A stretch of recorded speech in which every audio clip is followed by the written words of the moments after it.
Good afternoon, everyone. Welcome back. We're now going to continue hearing the evidence of Mr. Pargeter. I'll just check that the communications have been established. Mr. Pargeter, good afternoon.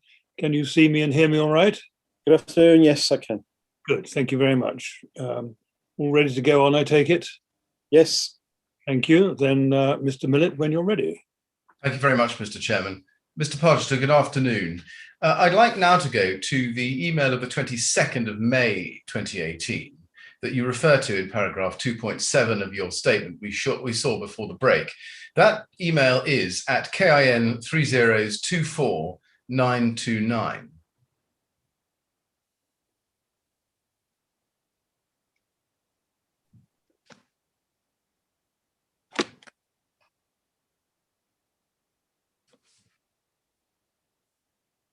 And it's from you to John Garbett, Richard Burnley, Gwyn Davis, Peter Wilson, Roy Weghorst, and Mark Harris. And the subject is non-com test. Does the subject non-com test, does that refer to, well, you tell me, what does that refer to? It refers to the May test in Dubai, the 22nd. Yeah, what does non-com mean? Non-combustible. Non-combustible. Non-combustible, right. And you say, guys, I have had confirmation from the guys in Dubai that the A2/RW test was a pass, peak temps around 400 and no flaming from the ACM. A new plan B is to get the G2 out to Dubai where we can convert from cassette to flat panel, similar sizes to DCLG testing. Nick has confirmed that there is enough material to do this. The next test slot we can use is 24th June for the start of build and burn 2nd of July. This is the fastest way we can get another test. If all in agreement, I recommend we proceed ASAP. Now, was the 22nd of May the date of the test itself? I think so, yes. The recipient list here we can see is different from the recipient list on the April emails, isn't it? Yes, it is. Why is that? Because I was just mainly copying in the people at my division and then ensuring Mark Harris, who was the sort of panels contact, to ensure he knew as well, but he probably would have got the same information, possibly from Nick anyway, but I just included him to make sure he got the same information. Right. We saw from the March emails and the April emails that Jean Murter and Gilbert McCarthy were included on those, but they weren't included on this one. Why was that? I would very infrequently, very rarely copy in Jean particularly or Gilbert. I would probably leave that to Mark or Roy to make contact with them. I wouldn't normally copy them into things. Why did you copy them into the March and April emails if you only did so very rarely? I didn't copy them in. They would have been in from the start of that email chain, which I believe Mark Harris generated. Right. Why did Mark Harris, do you think, or to the best of your knowledge and recollection, why did Mark Harris include them in the email chains? I guess he'd had discussions with them before about their plan to do some testing, and that's why they were copied in. I see. From your own perspective, was this testing so important that Jean Murter and Gilbert McCarthy, who are really at the very top of Kingspan Global, should know about the details? I think they would have known about the details, but I didn't think it was to me to pass that on. There were other people on that list there who would have had the direct communication, Peter Wilson particularly, and Mark with anybody else who needed to know. Why did you include Richard Burnley in this email when he hadn't been copied in on the March and April emails? Do you know? I included him because obviously I reported to Richard, so he was aware of what we were testing out in Dubai, so he was on my email out when we got the results. You say he was aware of what we were testing out in Dubai. So was he aware of the 22nd of May test? I believe so, yes. how soon before the 22nd of May test do you remember he was aware of that? I couldn't put a date on that. It would have been following those April emails, like you say, where he wasn't copied in. We'd have had discussions about what activities me and my team were doing. So it would have been obviously between those two, but I couldn't give you a Were those discussions held by telephone or in writing in some way? Could be face to face. I couldn't tell you precisely. Do you remember whether you communicated with Richard Burnley before the 22nd of May test about the 22nd of May test in writing? Ooh, I can't recall, possibly, but I can't recall. Right.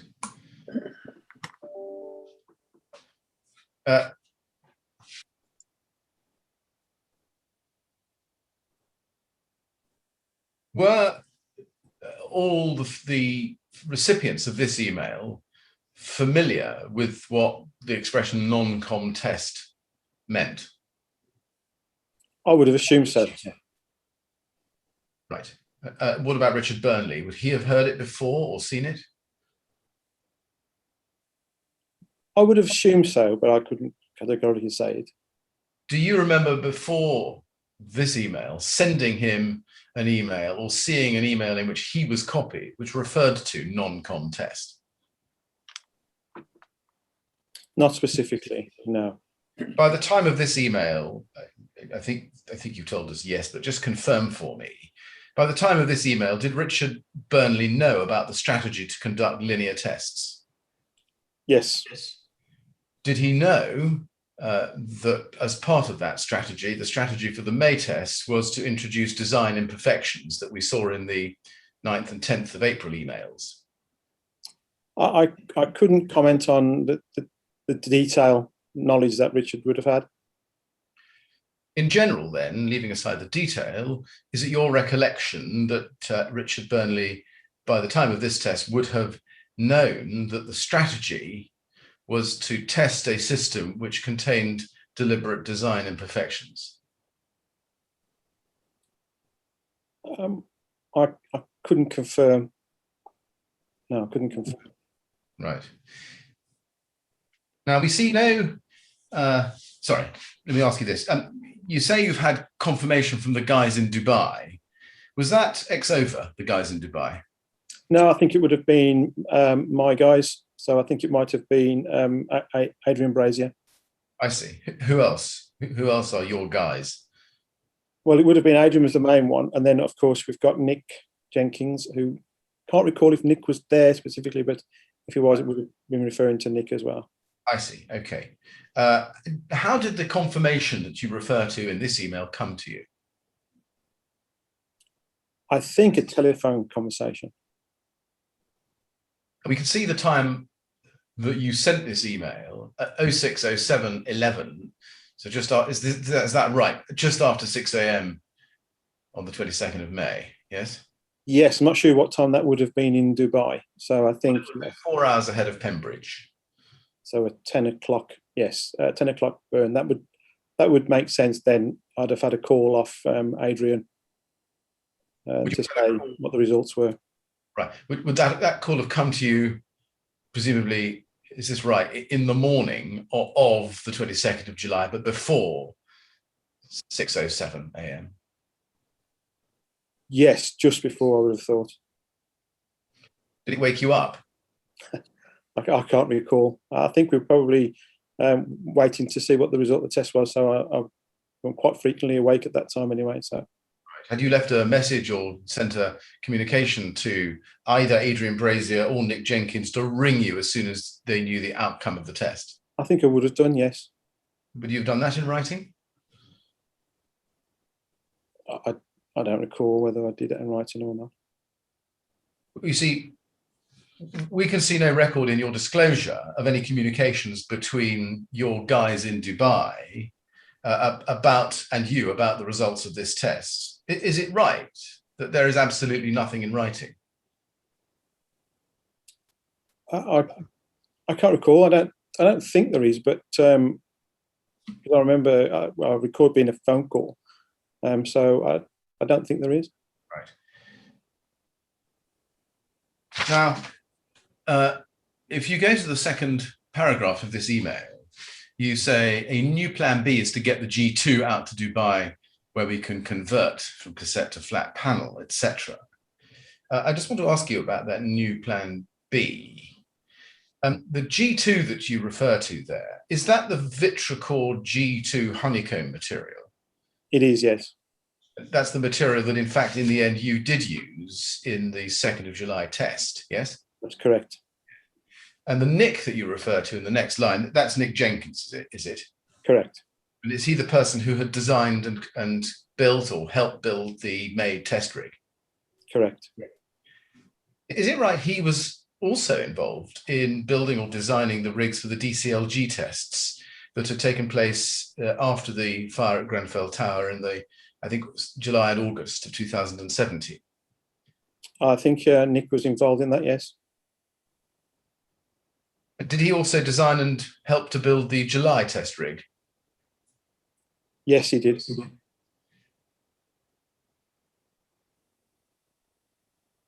So after the May test had passed, is this right? The plan was to move to plan B and test again in the 2nd of July slot.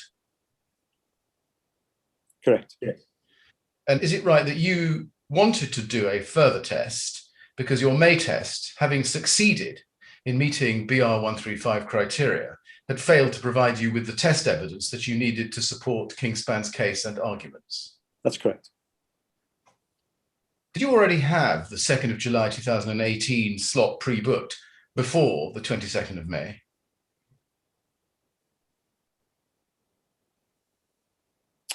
I can't recall. We might have done, because we were doing some testing in Dubai anyway, but it might have been while they were there, they'd booked that. Right. Was it originally booked for some other kind of test and then the test was swapped out and the 2nd of July test swapped in? I can't recall.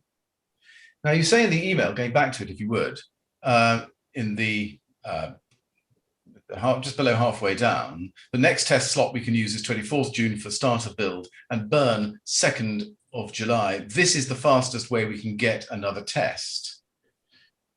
Was the urgency here that you needed the failed or poor test data in order to advance your argument to the select committee?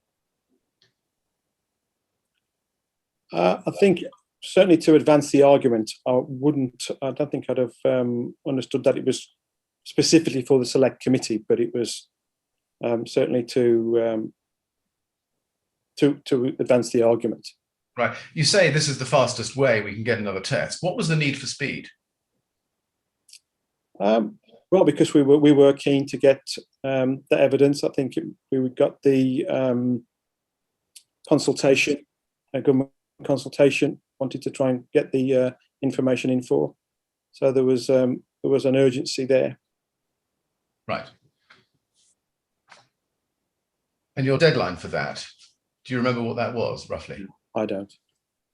At all events, is this right that you wanted another test, a plan B test, as soon as possible so that you could get your arguments in as part of what you call the government consultation? Yes? Yes. Yes.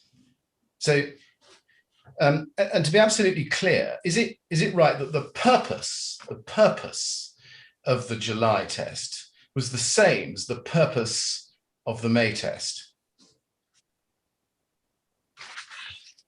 The purpose is to test a system that would be compliant by the linear route that could then fail. Yes. Yes, thank you. Now, the email starts, guys, and launches straight into its subject. Do you remember whether there was a discussion with any of those email recipients before you sent it? No, I would doubt it. Right. When you sent it, what assumptions did you make about those who were receiving it knew what you were talking about?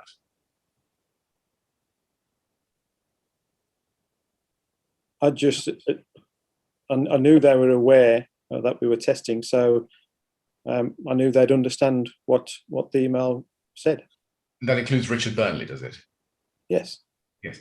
Now you ask at the end of the email, let's just look at it. You say, if all in agreement, I recommend we proceed ASAP. Did you receive the agreement you were recommending? I think there was an email from Peter Wilson agreeing to proceed. And then I can't recall if there's any other written confirmation, but there may be. But you recall an email, do you, from Peter Wilson saying proceed, do you? I think so. Right. I'm not sure the inquiry has seen that email. Okay. You didn't exhibit it, did you? No, I didn't.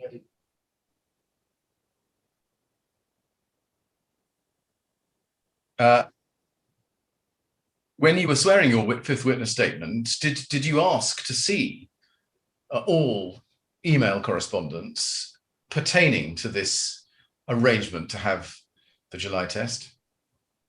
Not at the time of doing the statement. No, I've seen emails since, obviously, and that's why I think I've got this recollection of a response from Peter Wilson.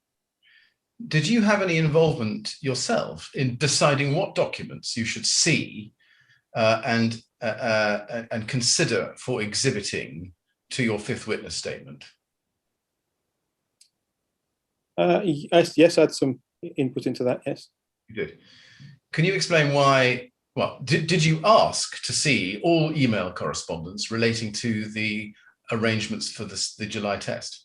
No, I just wanted the email chain, particularly the one started in red, to be part of that evidence, because that showed the track of the A2 and the G2 properly.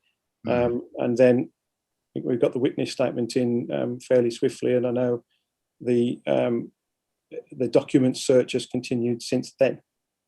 So can we take it that the documents that you exhibited to your fifth statement were selected from a wider pool of documents which pertained both to the May test and to the July test?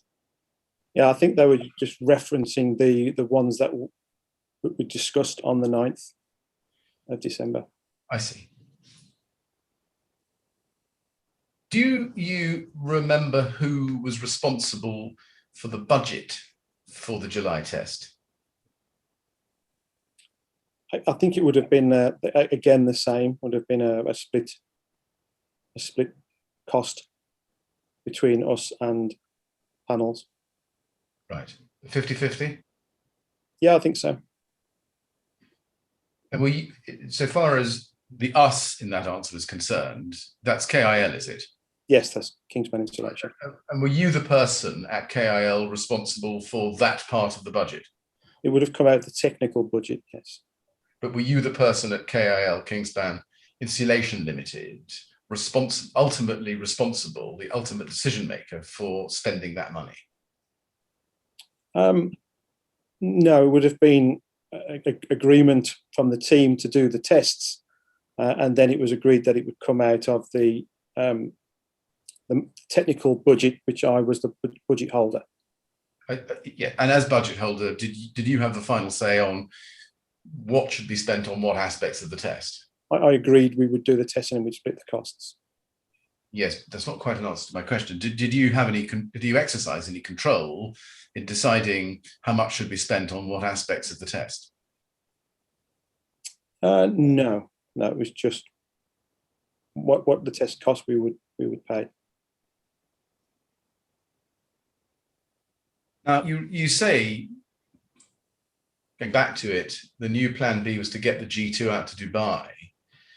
Was it thought at that time that using Vitracor G2 in the July test would increase the chances of a poor test result? I think we understood that there'd been tests elsewhere with the G2 product which had not performed well. So that was why we wanted to try and test that to see if we would find the same. And we'll see some documents on this, but while we're on the point, can you remember what those tests were? I think there were some tests out in Australia, which I think Nick Jenkins had become aware of. Right. So do I take it from that answer and the previous one that you had deliberately selected G2 as a component of the proposed July test because it hadn't performed well historically in a full system test? That's correct. Thank you. Now, let's go back to the April email again. I'm sorry to keep going back to it, Mr. Pargeter. KIN 404658. This is Mark Harris's email from the 9th of April. At page 5, we go to that page.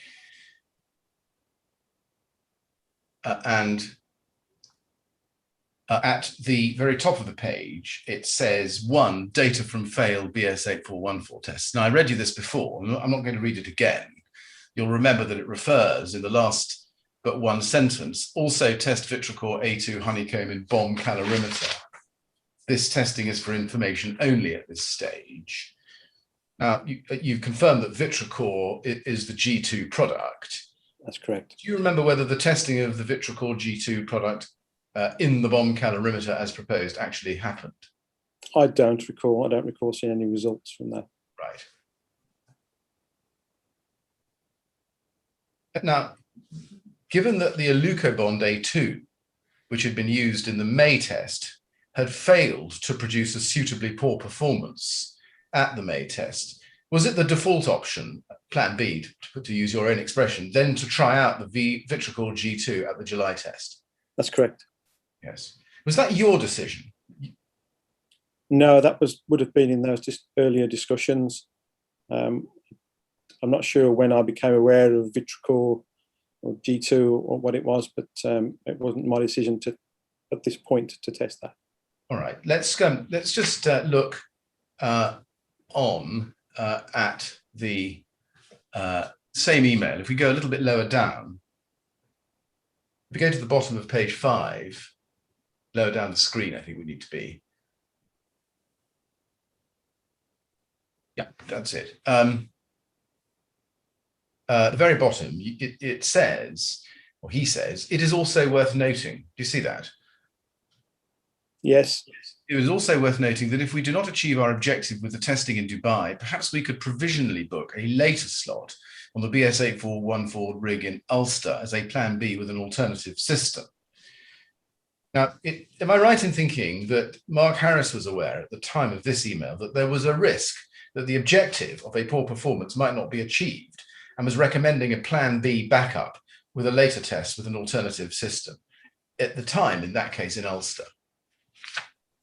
Yes, I would think that. Was that the genesis of the plan B test that you are now pushing forward in your 22nd of May email? Yes, I think so.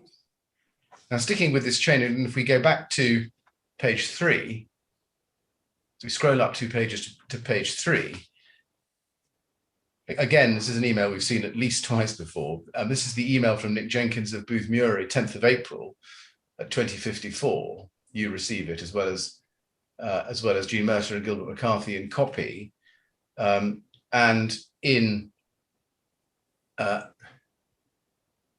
you can see in the first part, he sets out the proposed test program at Ulster University, and then the proposed testing for Dubai, and it includes the details of how the test will be weakened. And if you go over the page, you can see those. We saw them before. A at the bottom and then B at the top of the page down to G. And then if you go to the last paragraph on page 4, underneath the 5 bullet points, he says, also looking to source some Vitracor G2 via a contact in Dubai. This would be another deemed to satisfy product that we feel would perform poorly as part of a system. Valcan refusing to supply this product to be tested here in the UK. Now first question there, Valcan. Were Valcan the manufacturers of Vitracor G2? Yes, I believe so. Did you yourself think at that stage, April 2018, that Vitracor G2 would perform badly? Myself, I didn't know. Right. Let's go back to your fifth witness statement, please. KIN 3024975. And let's go to page 4. If we look at paragraph 2.8, you say the July test was carried out on a system incorporating A2 rated limited combustibility Vitracor G2 flat cladding panels, A1 rated non-combustible rock wool geoslab synthetic fiber insulation, and Siderise RH 25 90 30 horizontal and Siderise RV 90 30 vertical cavity barriers. The system tested in the July test closely replicated the DCLG tests numbered 2, 4, and 6 with extra panel joints and therefore gaps in the wing wall.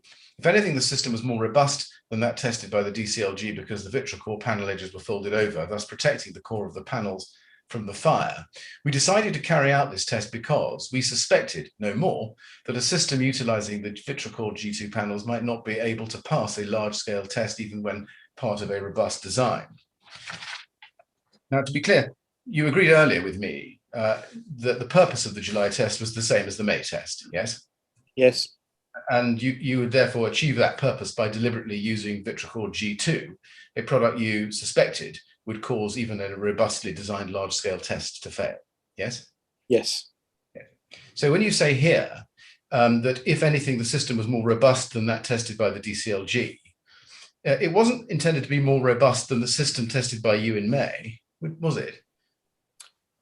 It would have been more robust than the system in May, but it just followed the DCLG design.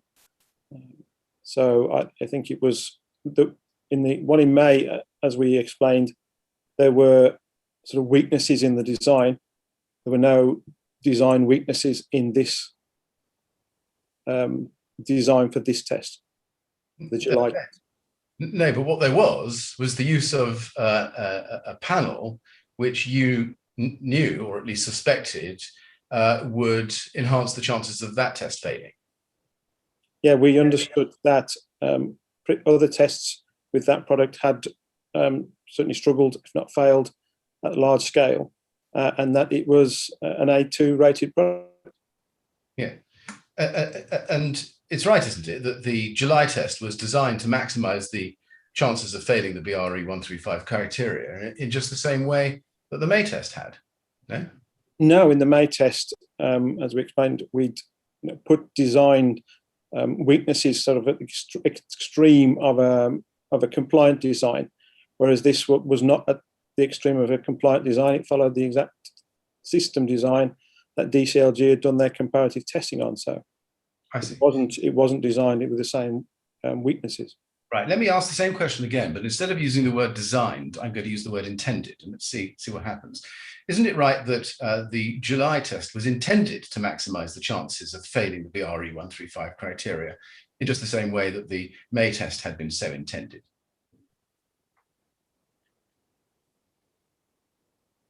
I think we suspected it would, and we were testing to see if it would. Yes, I mean, you agreed with me earlier that the purpose of the July test was the same as the May test. The same purpose, yes. Yes.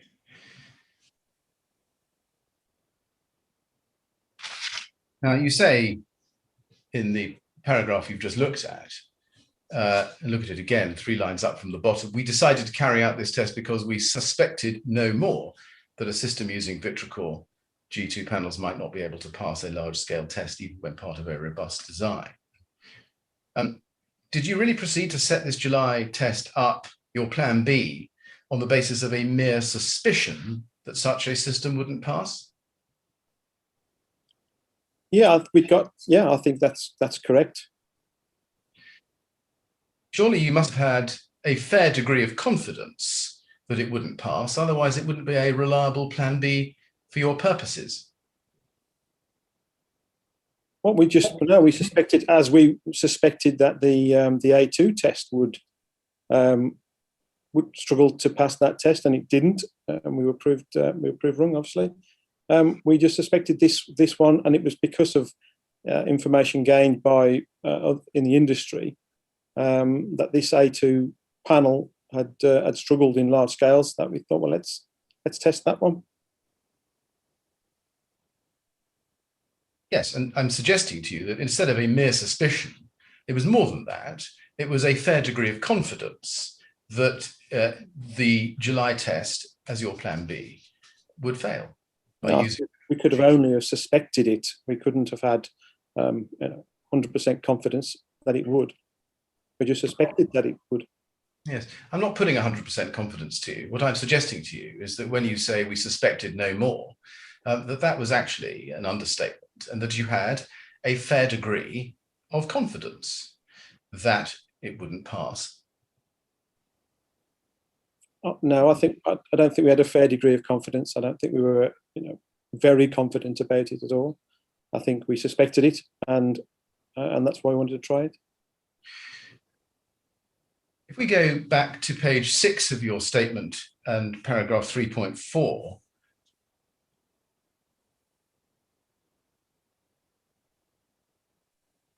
you see at paragraph 3.4, in the first sentence, it says, I wish to clarify that the July test was not designed to fail. As described above, its design closely replicated that used by the DCLG in the tests which they commissioned after the Grenfell Tower fire, and was made more robust by the folding of the vitriol G2 panels as explained above. And then you go on 4 lines down to say it was not constructed with weaknesses in it in order to enhance its chances of performing poorly. Now, can we keep that up on the screen? And go then to page 4 of the same statement, paragraph 2.8.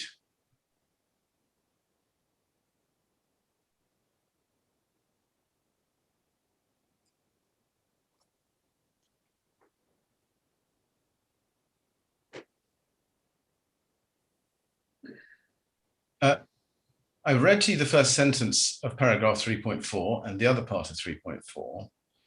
Now look at paragraph 2.8 on the right of the screen, where you say in the last sentence that I've read to you, I think at least twice now, we decided to carry out this test because we suspected no more that a system utilizing the vitriol G2 panels might not be able to pass a large-scale test, etc. How do you reconcile the first sentence of paragraph 3.4, that the July test was not designed to fail, with your statement in paragraph 2.8 that you decided to carry out the July test because we suspected no more that a system utilizing the G2 panels might not be able to pass? How do you reconcile those two statements? Because when I'm talking about the design now, I was talking about the system design. So the designed weaknesses in the first test weren't related to the outer panel. They were related to the construction, whereas this one didn't have those designed weaknesses. So it was just purely on the performance of the products within that system on that test rig. Yes. That's the difference I mean there. I follow. So does that mean that when we read the first sentence of paragraph 3.4, should we remove the word designed or rather, should we read the word design there as confined to the construction, the intended construction? That's what you mean by designed there, is it? That's what I mean by designed, yes. You're not saying there, are you, that the July test was not intended to fail? No, I'm not saying that there. I'm saying it was suspected to fail, but that what I was talking about there is the design of the construction rather than the choice of products. Right. So that I've got this right. Instead of using a reliable A2 panel with a weak design, the May test, your plan B was to go for a more robust design, but with a dubious product as the panel.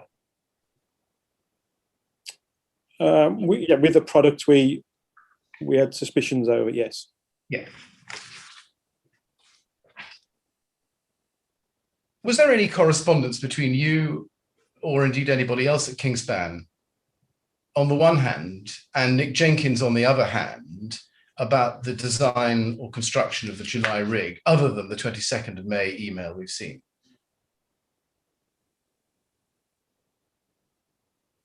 I can't recall any. Right. You would have got the designs out to the team out there installing it.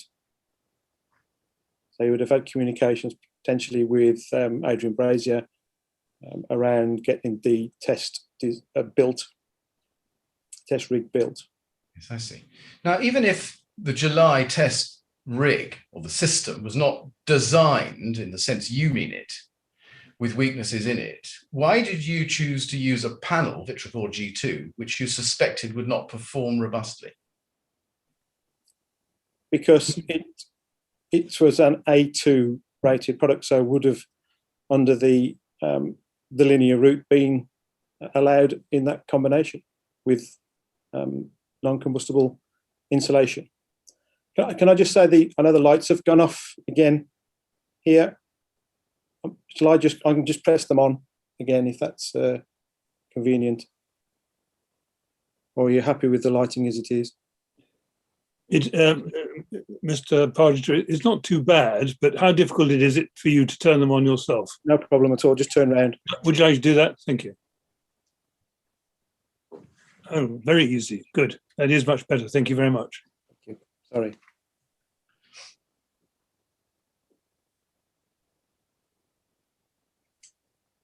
There's a difference, isn't there, between, I think we've established, designing a test rig and choosing the products to use in that design.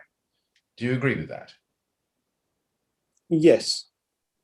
So does it come to this, that the design for the July test may have been as robust as you say, but do you accept that you deliberately chose Vitricor G2 as the panel, intending that the use of that product in the July test would or might well cause it to perform poorly?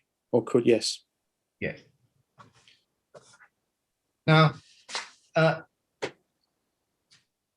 I show you an email very recently disclosed to the inquiry at KIN 3025127?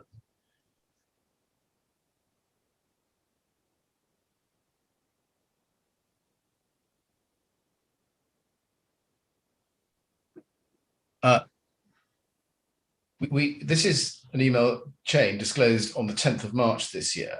We're going to look at this chain a bit later on. At the moment, I just want to look at page 2. And I'd like on that page to look at the second email up from the bottom. And it's dated the 15th of May 2018 from John Garbett to Gwyn Davis and you. And the subject is myth busting time. Can you see that?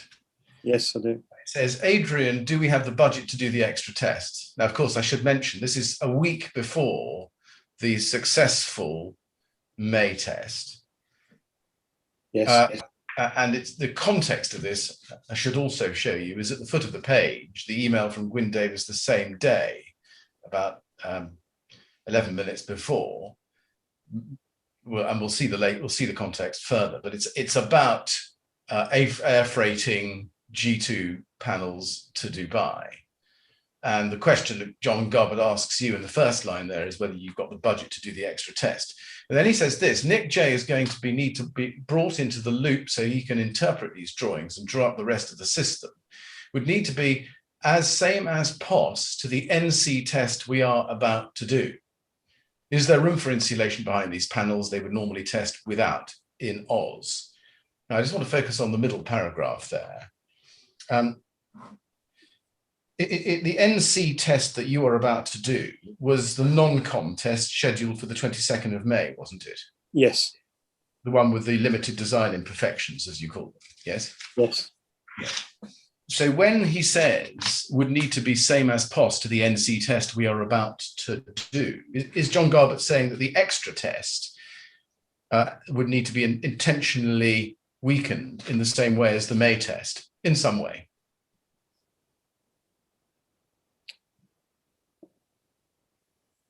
Possibly, but I don't know, but possibly. Well, how did you understand it when you received this email? I think that was a cassette test, and we were looking to do this as a cassette as well.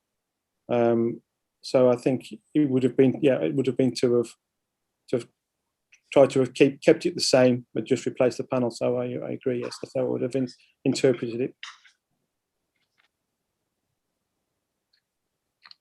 Now, to cut a long story short, I think you've accepted that there's no. It wasn't the case that the original intention for the May test, namely that it would fail or might well fail, so as to be able to be deployed as empirical evidence to support your case, changed in any way after the May test. Sorry, what was the question? Repeat that question. Yes. Do you accept that the original intention for the May test, namely that it would fail or may well fail, do you accept that original intention never changed after the May test? No, I don't think it did. No.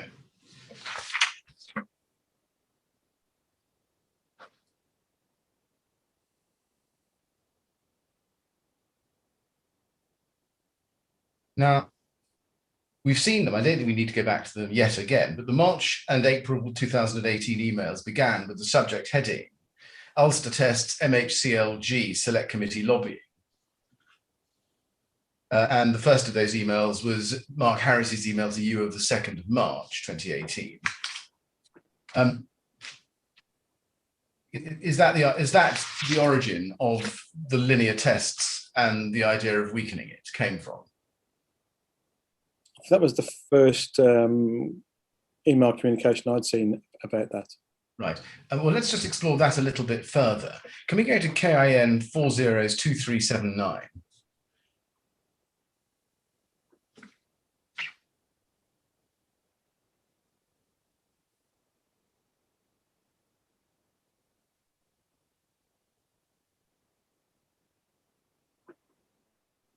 Now, this is a long email chain from September 2017, the year before, but after the Grenfell Tower fire. And the chain bears the title Demonstrating Compliance. And if we go down to page 5, we can see where it starts. It starts with Adrian Pargeter contacting the NHBC, Graham Perrier, on the 4th of September 2017. And if we can scroll up, so that's the context. And if we can scroll up to the first email at the top of page 2, this is an email from you on the 11th of September 2017, copied to Richard Burnley and also to John Garbutt, Richard Bromwich, Peter Wilson. And it says, it seems NHBC are taking a very hard line over desktop studies, leaving virtually no room for manoeuvre. This will cause serious problems in current buildings getting approval and virtually demand a full-scale test on even minor variations, making anything insured through them practically impossible to get combustible insulation on. We have requested a face-to-face meeting, but they are not interested. Not heard if any other insurers are taking the same stance. Regards, Adrian. And if we go up in the chain to page 1, and go to the bottom of that page, please, we can see that Peter Wilson asks you the question, Adrian, have they any position on the grade of the cladding? And you respond just above that. They're saying that limited combustibility for insulation and cladding, all tested solution. And then John Garbutt responds to you the same day, a bit later in the evening. He says, we need to show them that that could also fail and force them to a position that everything must be tested. They might compromise then. When is the RW / honeycomb test scheduled in? I'll come back to that in just a moment, just to see how this finishes off. You go back to him by way of response. And you say, hi, John, that is earmarked for Dubai, but had nothing concrete from Janet yet on dates. I called her this morning for an update, but no reply as yet. Regards, Adrian. Now, just going back down to John Garbutt's email to you a little earlier that evening, in the second paragraph, he says, when is the RW honeycomb test scheduled in? RW was Rockwool, yes? Yes, it was. And honeycomb was what? It's a similar panel to the G2 product. I see. You say a similar panel to it. Did you know what he meant by honeycomb? Well, I knew about aluminium honeycomb design product. Right. When you saw honeycomb test, did you understand what particular product he was referring to? No, I don't think so at that time. Right. Janet, that's referred to in your email, was that Janet Murrell? Yes. She's ex-over Dubai, isn't she? Yes. Yes, and I think she may now be in the UK, but she was of that Oh, organisation. sorry. No, she's UK, but she's of that organisation. Right, I see. Forgive me. Now, it's clear from this email chain, is it not, that there had been a plan to test a linear route system already in motion back in September 2017. Yes, it does seem that way. Right. You sound a little surprised to see that. I didn't recall that. Right. Do you know, me showing you this now, whose idea was it originally to test a linear route system? No, I don't know originally whose idea it was. And on the face of what I'm showing you, but you help me, was the plan always to test a linear route system comprising mineral wool and honeycomb, like Vitracor G2? We've seen from that, yeah, there was an idea there must have been the start of the idea to test a system that could be the linear route, but not pass a PR 135 compliance test.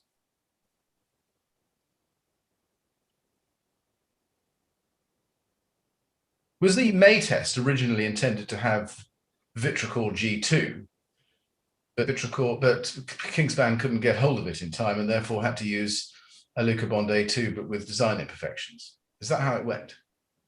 No, I don't think so. I think from the April emails, the original intention was to do the A2 ACM and then have the G2 product, then the G2 test as a backup, a second option.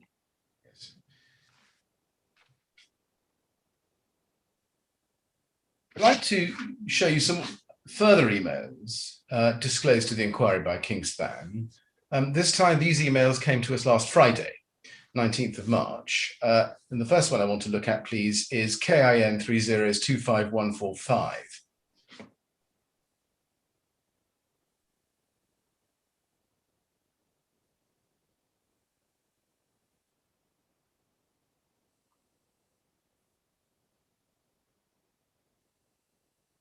This is an email from John Garbett to Siobhan O'Dwyer, Mark Harris, Tony Ryan, and you.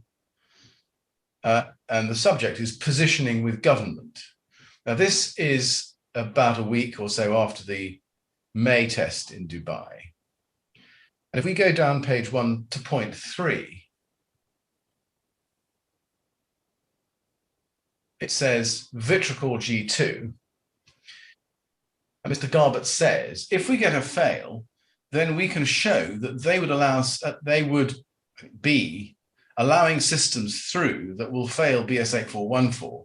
This would be incredibly politically damaging. Headline: cladding system deemed safe under the government's new proposal for building regulations is found to fail a large-scale system test. And then at the foot of page 1, under the heading Our Bottom Line, you can see Kingspan would be accepting of an outright ban on combustible rain screens on all buildings. An outright ban on combustible insulation would be robustly opposed by Kingspan because it is not supported by evidence. Kingspan supports all facade systems being subject to and passing the BS 8414 test. And then underneath that, it says, evidence to support our bottom line.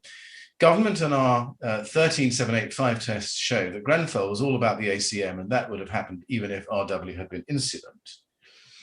And then if you go over the page, you can see item 2, government tests. Thermosets are very hard to distinguish from mineral fiber and system tests. And then 3 says,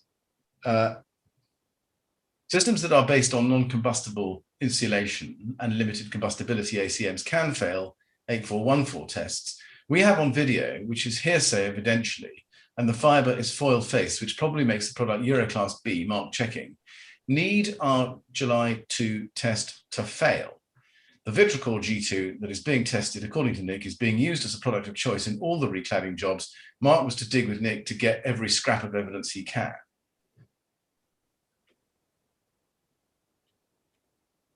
Now, that's what you say. Well, that's what is said there.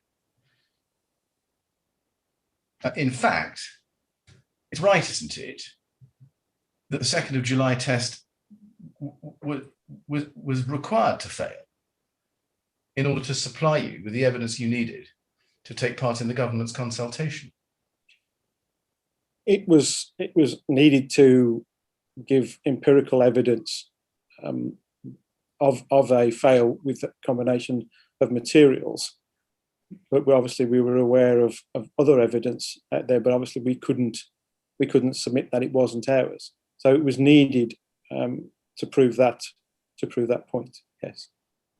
Yes, and it was needed to fail and intended to fail because Kingspan's plan was to use that fail in the July test in order to damage the credibility of the government's new proposal of using only A1 and A2 materials over 18 metres. It was certainly to challenge that proposal. Yes, all right. And in doing so, that would in turn support what we see from this email, namely Kingspan's narrative or case for using 8414 tests only as the benchmark for cladding systems on high-rise buildings, and thus thereby keep K15 in the market. It was to allow a tested system, so regardless of the materials, I mean, it wouldn't have just kept K15 in the market. It could have kept a lot of other products in the market that would ordinarily be caught up in the ban, but weren't necessarily unsafe in combining certain systems.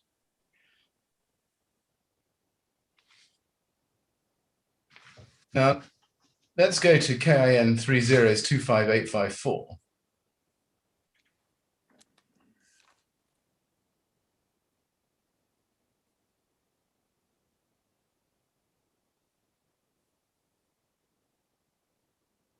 Another email that was recently disclosed. If you go to the bottom of page 1 on the screen in front of you, you can see an email of the 30th of May, 2018. So the day before the email we've just been looking at. And this is from John Garbett to Gilbert McCarthy and Jean Murter and others. And you can see that John Garbett writes, that could end up being counterproductive, pointing out to MHCLG that G2 is being used to reclad buildings and that it is dangerous will probably lead to it coming out that G2 has failed in 8414 with extra therm, because that is the only available evidence out there at the moment that we know of. That in turn has the potential to dent any confidence we tried to give MHCLG about using K15 with A2/1 rain screens. To get out of this, we will need to pin the issue on G2. And to do that, we need to have the RW/G2 fail in the bag from next month's test. So we can't move on G2 until we have that test failed to support our case. NB, G2 is probably being installed on as much K15 on failed buildings as any other insulation. Now, again, I suggest to you that this shows very clearly that Kingspan's intention was that by using G2, the 2nd of July test would fail. It certainly had that potential, yes. Yeah. And more than the potential, in fact, it was essential that G2 did its work and duly caused that test to fail. Otherwise, the Kingspan strategy wouldn't work. Yes, if that test had have passed, we wouldn't have had that empirical evidence. But that's the nature of testing it. You know, we didn't know it would fail. It could have passed, but we had to test it to provide that empirical evidence. Yes.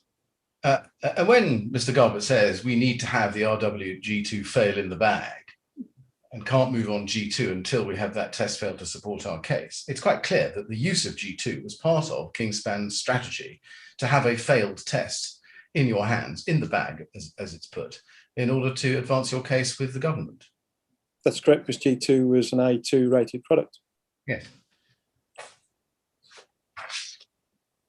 And it was vital, as we can see, do you accept, that as part of the strategy, that you kept the impression that Vitracor G2 was a reliably A2 product, while at the same time ensuring, as far as you could, that it failed the BS 8414 test?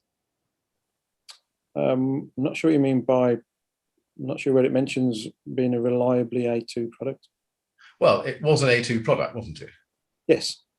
But it had and we'll come to this, but it's clear from this that it had a track record of having previously failed 8414 tests when used in a full system test. Well, the system containing that product, yes. Yeah. And that fact was something that the government shouldn't know, isn't it? No, I don't think so. Well, otherwise, if you told the government that you were using G2 because although it was A2, it had previously failed when tested under 8414, they would look at your test and go, well, doesn't tell us anything, does it? No, because if the test we were doing failed the test, then that's exactly the point it proves. So we would have been telling government. Well, then can we go back to the email? Then you'll have to explain something to me. Can we go back to the email we've just been looking at, please? KIN 302425854. You see, Mr. Garbutt says in the second line, it is dangerous, pointing out to MHCLG that G2 is being used to reclad buildings and that it is dangerous will probably lead to it coming out that G2 has failed an 8414 with extra therm. What was the problem then with it coming out that G2 had failed an 8414?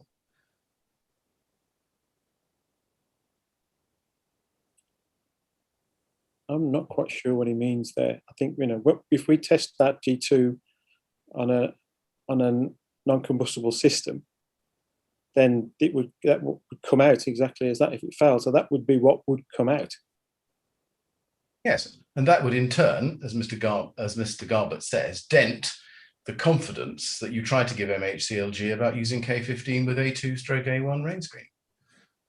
I think maybe it's because that extra therm is a combustible insulation. Oh, Pargeter, I'm suggesting to you that it was essential to Kingspan's case that Kingspan concealed from the MHCLG what it knew about the dangers of G2. That's what this email is saying, isn't it? No, we didn't. I don't believe we concealed it at all. You say, I don't believe we concealed it at all.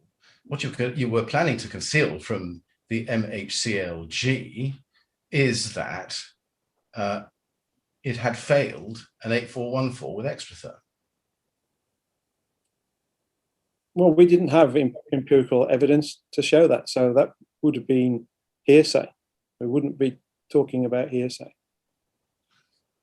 What you were actually doing was seeking to keep from the MHCLG what you knew about the dangers of Vitracor G2. No? No, if we tested it and it failed, that's exactly what we're showing them. Yes. There's a potential issue with G2. Yes. You're keeping from them the fact that you knew that. I don't think we're keeping information from them there. Let's then go to another email, also disclosed to the inquiry last week, KIN 3025856, also from late May, this time 31st of May. So same date as the penultimate email we just looked at and the day after the email we have just looked at. This is from Gilbert McCarthy, a second email down on the page. Now, it's not very clear who it's sent to, but if we scroll up to the top of the page, we can just do that. We can see that it's it looks as if it's circulated a little bit more widely by Mark Harris. See if you can help me with it. Go back down to the bottom of the screen, please. Spoke to Jean and explained, and it looks as if it's coming from Gilbert McCarthy. We think it goes to Mark Harris. Spoke to Jean and explained the latest view. The government has made up its mind already, and he was very clear that we need to pull out all the stops to convince the Gov and anyone who wants to listen, as many independent experts and trade associations as possible, that large-scale testing for everything above 18 meters is the right and only solution to ensuring maximum future public safety. He is adamant that our video footage of DTS non-C is on the minister's desk ASAP, and if needs be, and at the appropriate time, it is also on Jeremy Corbyn's desk.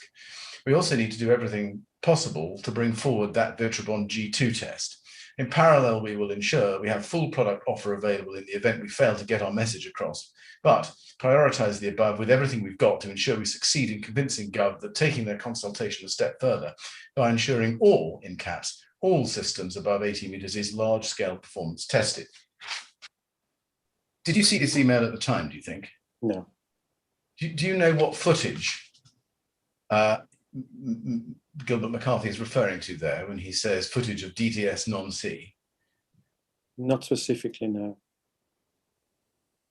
It's clear from this, isn't it, that the priority above all else was to have the G2 fail in the bag in order to convince the government to keep BS 8414 as the standard test, indeed perhaps the sole test for high-rise buildings. Yeah, I think it was important to get that empirical evidence. Yes, that's clear. And this instruction was coming from the very top of Kingspan, wasn't it? Jean Murtagh, Gilbert McCarthy. It would appear from that email, yes. Yes. Now let's go back to your fifth witness statement, please. KIN 30s24975, page 4, paragraph 2.8 again. I've shown you this sentence before. We've discussed it, Mr. Pargeter. So I'm sorry to go back over it again. It's the third line up from the end of the paragraph. We decided to carry out this test because we suspected no more that a test utilizing the Vitrobon G2 panels might not be able to pass a large-scale test even when part of a robust design. I want to show you an email at KIN 30s25128. KIN 30s25128. And this is an email chain from a little bit earlier in May 2018, 15th of May. And I think we looked at the head of that chain, in other words, the tail of it when it went as exhibited a little bit earlier, and I said I'd come back to it. Can we go to the bottom of page 5?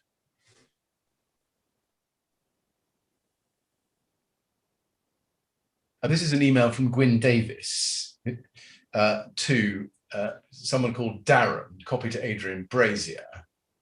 And Gwyn Davis was, I think, the divisional technical director at Kingspan at the time, wasn't he? Yes, I think so. Yeah.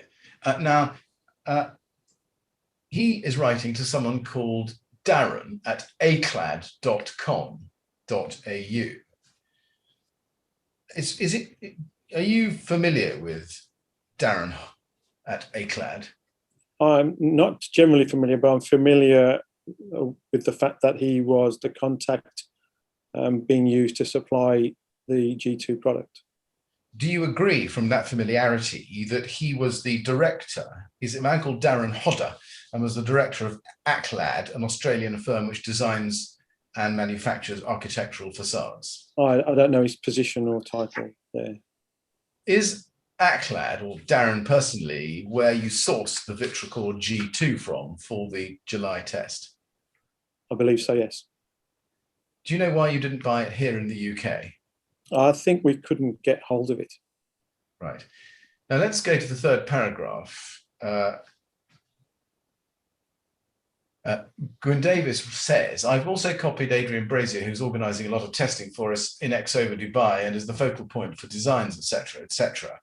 Currently sweating it out in the desert at Exova on our latest round of testing. He's been chasing down the elusive Vitracor G2 for nearly 10 months now, ! Why had Adrian Pargeter been chasing Vitracor G2 for nearly 10 months, as at mid-May 2018? I think because we were looking for that honeycomb, and that was one we possibly knew of. For the test, to provide evidence for your case to the government? Yes, yes. So 10 months or so, that takes one back to about August or so 2017. Does that accord with your recollection? I'm not sure it was that long back, but I know Adrian was been trying for a while to get hold of G2. Right. Now let's go to KIN 3025484.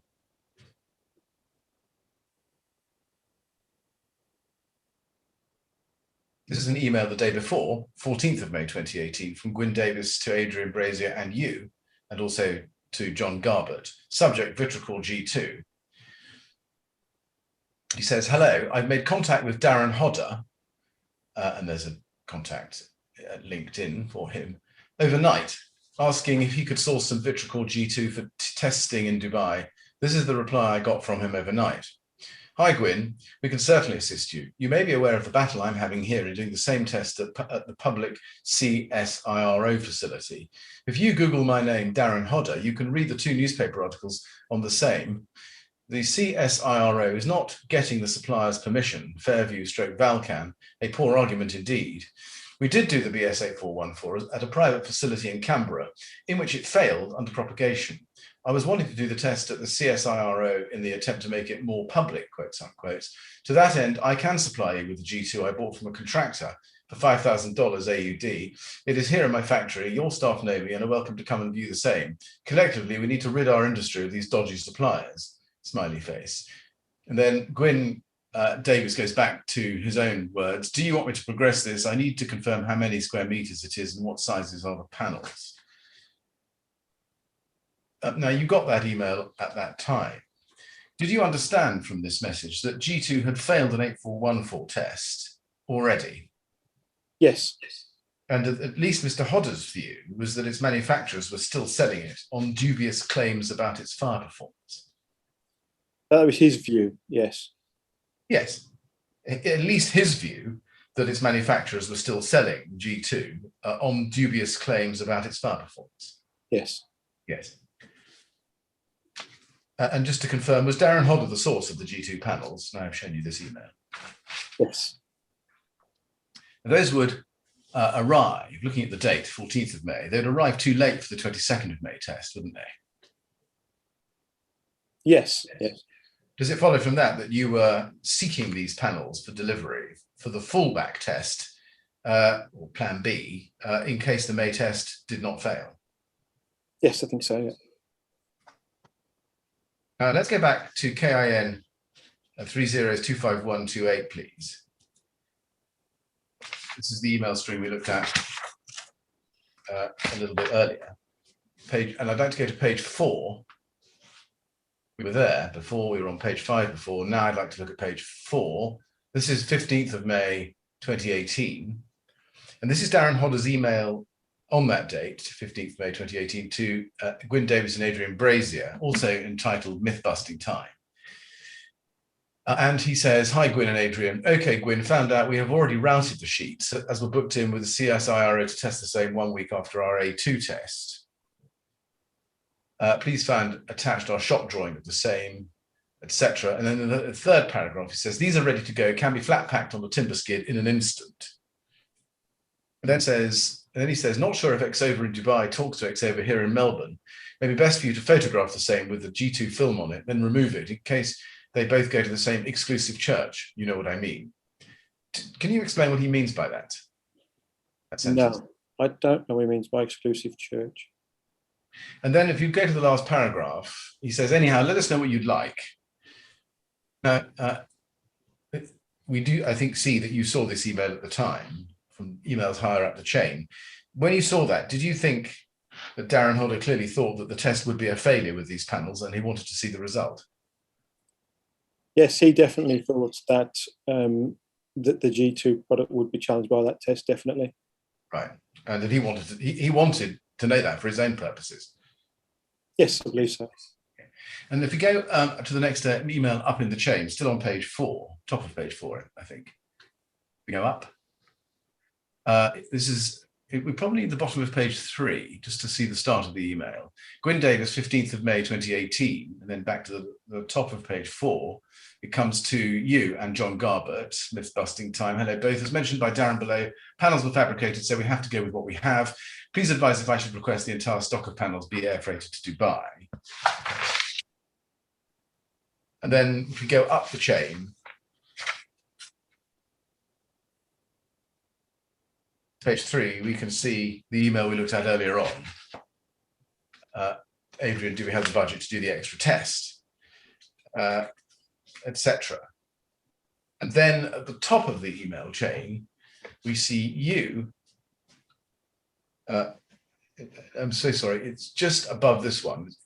It's higher up, page 2. If we go back a page to page 2, we can see you say in the email halfway down the screen, also on the 15th of May, 2018, FYI, this appears to be an email to Adrian Brazier only, but FYI, I have sent the drawings to NJ to see how quickly he could knock up a design using the already cut panels. This would make a good backup if current non-com test does not perform as expected. Now, the NJ there is Nick Jenkins, isn't it? That's correct. And this was the origin of Plan B, wasn't it? Yes. Using G2. Yes. That you now knew from Darren Hodder would be very likely to fail in an 8414 test. That's correct.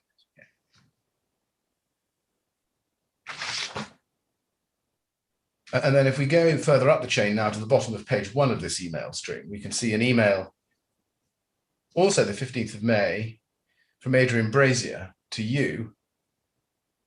He says, also from a test performance, they go up like PE panels and will perform worse than a Loco Bond A2. By PE, did you understand that he meant PE called ACM panels? Yes, I would have done. Do you know what test performance Adrian Brazier is talking about here? No, not specifically. Do you know how he knows that Vitracol G2 would go up like PE panel? No, not unless he'd heard something from the industry. Right. I don't think he would have seen one. I see. And your response to him, I think a minute later, if you possibly allow for the time difference, it's hard to tell, is when the email comes through, you will see an image of a test which lasted 4 mins or something. What test was that? I can't recall. You were sending him something. What was it?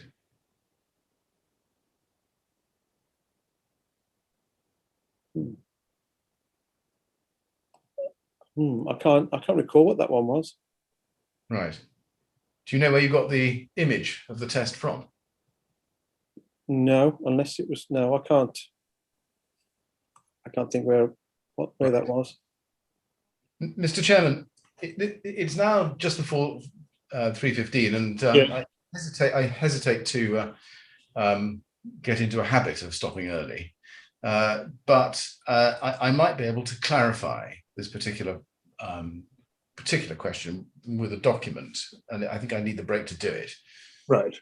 Well, let's take the break now, then. It's not particularly early. I said we'd have a break during the afternoon, Mr. Pargeter. It's come slightly earlier than we might have expected, but that doesn't matter. So we'll stop now. We'll resume, please, at 3:30. And again, I must ask you not to talk about your evidence or anything to do with it to anyone over the break. I understand. Thank you very much. 3:30 then, please. Okay.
Welcome back, everyone. We're ready to continue taking evidence from Mr. Pargeter. Mr. Pargeter, just to check, you can hear me and see me, I hope? I can, yes. Good, thank you very much. Then, Mr. Millett, when you're ready, on you go. Yes, thank you very much. Mr. Pargeter, can you please be shown the email we had just been looking at when we stopped for the break? This is at 21, KIN 25128, page 1.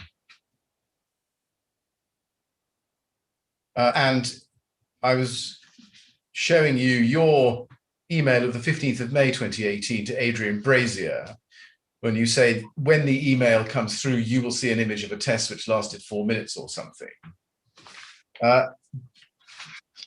Had you in your hands at that stage an image of a test? Looking at that, yes, I must have done. What was it? Was it a video or a still photograph? What was it? I think as an image, it would be a still photograph. Right. We haven't seen it in disclosure, I don't believe. And again, I'll be corrected if I'm wrong. It may have come through recently. But is it something that it's actually a physical or an electronic document, is it? I would think from that, yes. I would think it would be an attachment or an embed in the email. But I haven't seen that in my pack either. Right, I see. When you say when the email comes through, whose email? Coming through to whom? I would suspect from me to Adrian. I see. So you were going to send him this image. I see. And where did you get the image from? The image of a test which lasted 4 minutes? I don't recall. Was it Darren Hodder? No, not from Darren Hodder. Not directly from Darren to me, no. Now, in the light of these emails that we've been looking at, do you agree that when you said in your fifth witness statement at the end of paragraph 2.8 that you had suspicions but no more about the performance of Vitracor G2, that was something of an understatement? No, I think it's correct. We had suspicions. We'd obviously been told by Darren for one, but and certainly that it was a product that was struggling to pass 8414 tests.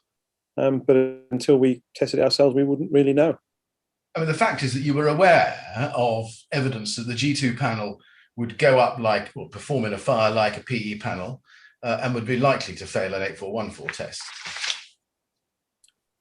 Well, that's what was said, but I wouldn't have thought that was correct at the time. I wouldn't have thought it correct, and it's not correct now. Now, if we go up the email chain a little bit further, you see that he comes back to you and says, get back to the document, please.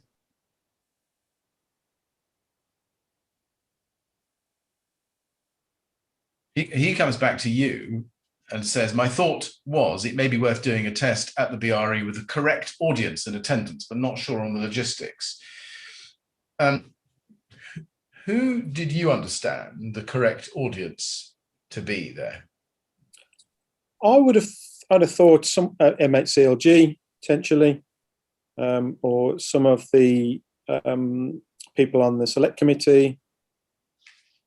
That type of audience. Right, I see. Now, your response, as we can see at the top of the page, is that's not a bad call, Braz. I floated it to the team. I guess timing may be an issue here with the 2019 test dates. Can you say I floated it to the team? To whom did you float it? Oh, that would have probably been John Garbett and Gwyn, maybe others I can't directly call, but that's who would have floated that to, maybe to Mark Harris. Right. In writing, do you think? You sent them an email? Possibly, but I could have called them as well. Now, I want to show you another email chain which branches off this one. KIN 30 25129, please.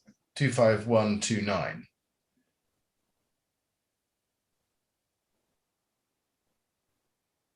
This is an email, also 15th of May 2018, from Adrian Pargeter to you, bearing the same title, Myth-Busting Time. And you say, maybe fund Darren to do the test so it's not KIL versus Rockwool, but more industry view, question marks. And Darren referred to here was Darren Hodder from Acland, wasn't it? Yeah, I suspect so, yes. The spelling's different, but do you know a Darren with 2 R's EN as opposed to Darren 1 R ON in this context? No, I suspect that would have been Darren Hodder. Yes.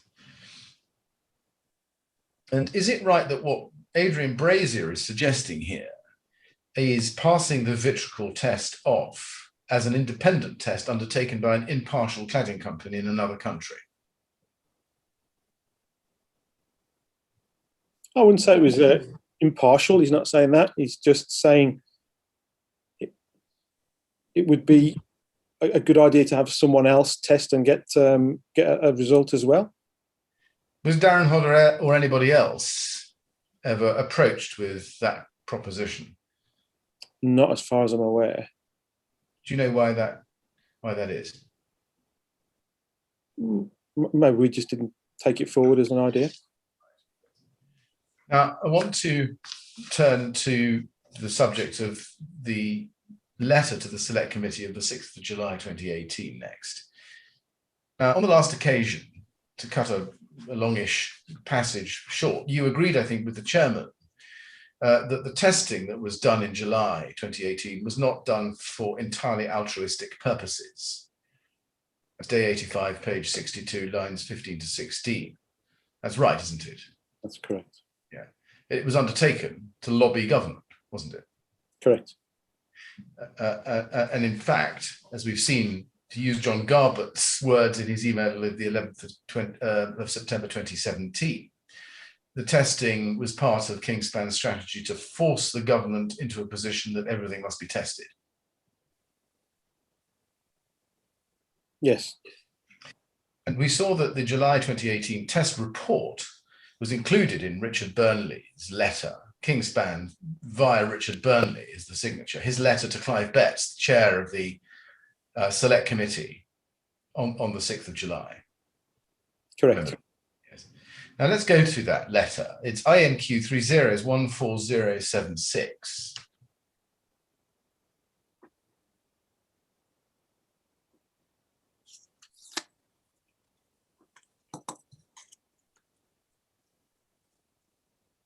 And if we go to page 5 in the letter, we can see the tests that are set out.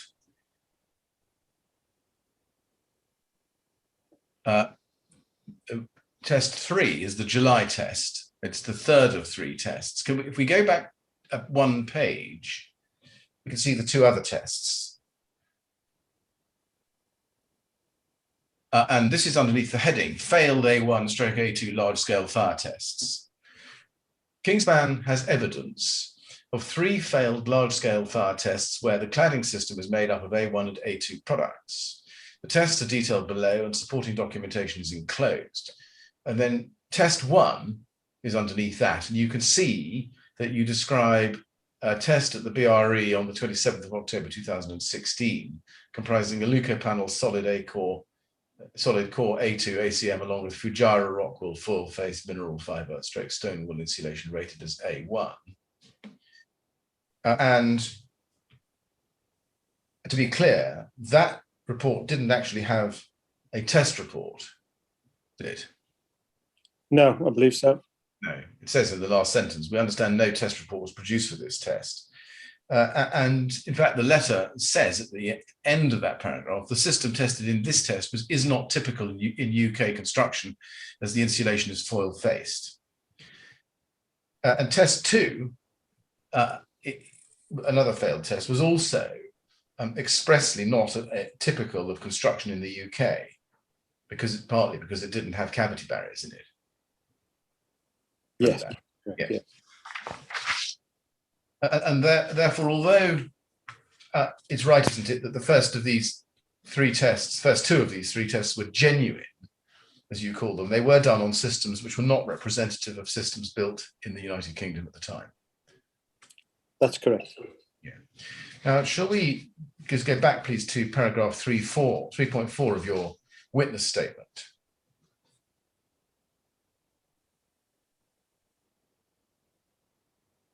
Which we'll find on page 6. Yes, thank you. We've already seen this, but if we go to the middle of the paragraph, you say, it was not constructed with weaknesses. Can you see, just above halfway down, you say it was not constructed with weaknesses in it in order to enhance its chance of performing poorly. Yes. Yes. And then you say this, we therefore considered it an entirely appropriate test to draw to Mr. Betts's attention as an example of the wider point we were seeking to explain, namely that just because cladding panels and insulation products which are certified as meeting an A1/A2 standard when tested separately on a small scale, does not itself mean that any system incorporating them will necessarily meet an appropriate standard in terms of fire performance when subjected to the more exacting requirements of a large-scale test. Now, I'd asked you a number of questions about this topic in your examination, and I just want to show you a passage in that examination.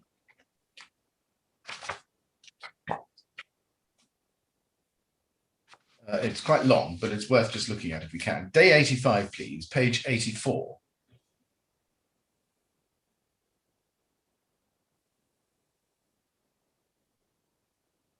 Day 85, page 84, and we can start at line 19. I want to read you 3 pages or so of your evidence last time, Mr. Pargeter, so bear with me and follow along. Question at 19, why did you not, or Kingspan not, tell Clive Betts, chair of the select committee, that the test done in Dubai was deliberately designed to perform poorly? Answer, because it was designed as a potential system on a building. How would Mr. Betts know that from this letter? Well, he wouldn't, but it was built along the linear route, so that was the objective. Question, all the weaknesses that were introduced into the system that we saw in the April email run, which were designed to make the system perform poorly, were not clearly identified as such in this document, were they? Answer, no. And therefore, anybody reading it would think that the system was designed not as a worst case scenario or as designed to perform poorly, but just as a system. Correct, as a system. And therefore, anybody reading this letter would be misled, wouldn't they, into thinking that the test had not been set up to fail, but was a fairly representative test. No, they wouldn't have been misled. It was a system designed which would comply with the linear route. So that's not misleading anybody. That's what it was. And then the chairman asks, but if I may say so, the key point the council is inviting you to consider is whether the system that was actually tested was designed so as to be fairly representative of what one might expect to be built. Is that your point? And then I say, yes, Mr. Chairman. And then answer, then it was designed to be the most challenging for that test. The chairman says, so I think it follows that it was not intended to be fairly representative of what one might expect to see built. Answer, I think I'd agree with that, yes. Chairman, thank you. And then I continue. Therefore, anybody reading this letter would be misled by the results of that test into thinking that tests involving mineral fibre were just as likely to fail as tests involving Kingspan K15. When that was, answer, I think it not true and known by Kingspan not to be true. Answer, no, I think if the letter had said this was built as a typical standard system, then that would be true. It doesn't say that. It does says what the system was. Question, do you accept this much, that Kingspan deliberately concealed from the select committee the fact that this test was deliberately designed to perform poorly? Answer, no. Question, you don't accept that it was deliberate? Question mark. Answer, deliberate. You thought it was an accident, did you? Pause. No, I don't think it was an accident. There was no deliberate attempt to mislead. It just was a system which complied with the linear route.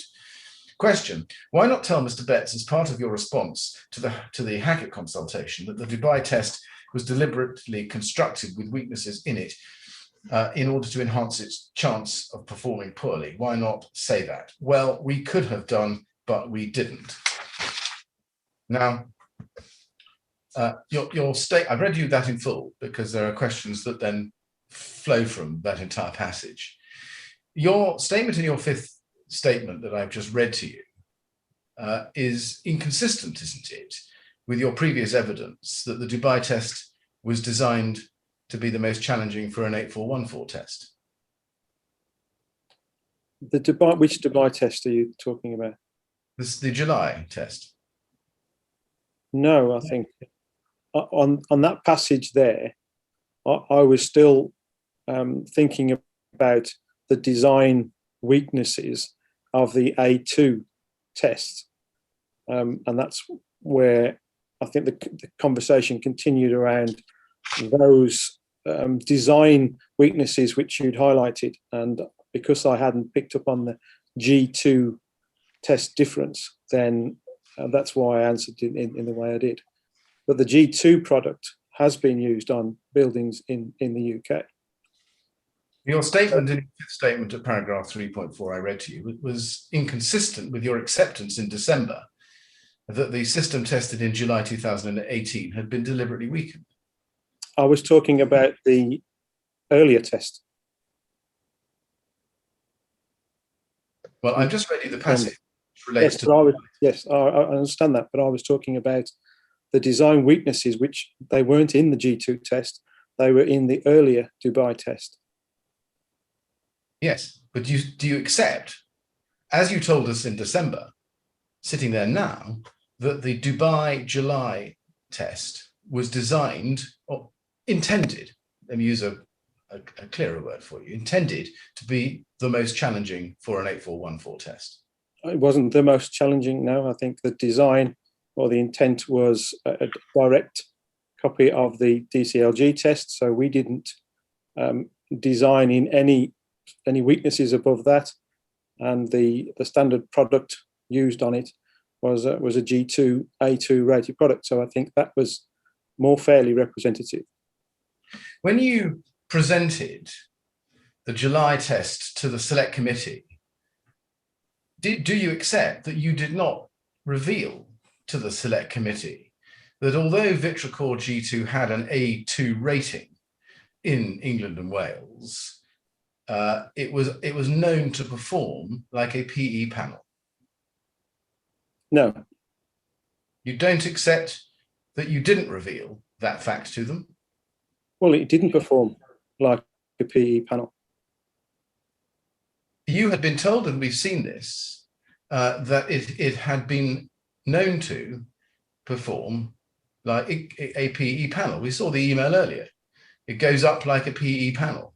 But it doesn't, and it didn't. Well, it may not have done in the event, but do you accept that you did not reveal to the select committee that although Vitracor G2 had an A2 rating, it was known before the test, or to use your words, suspected before the test, that it would perform like a PE panel?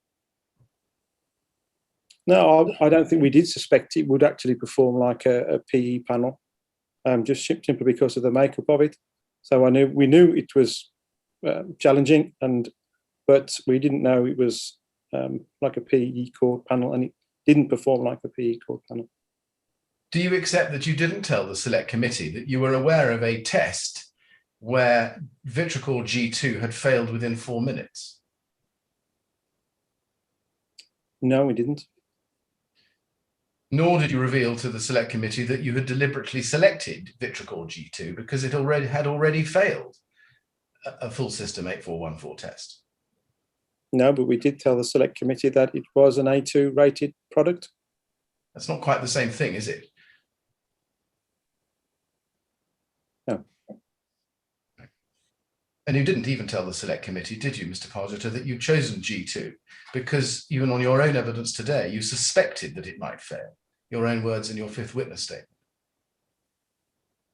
No, we didn't. Why did you not disclose any of those matters to the select committee?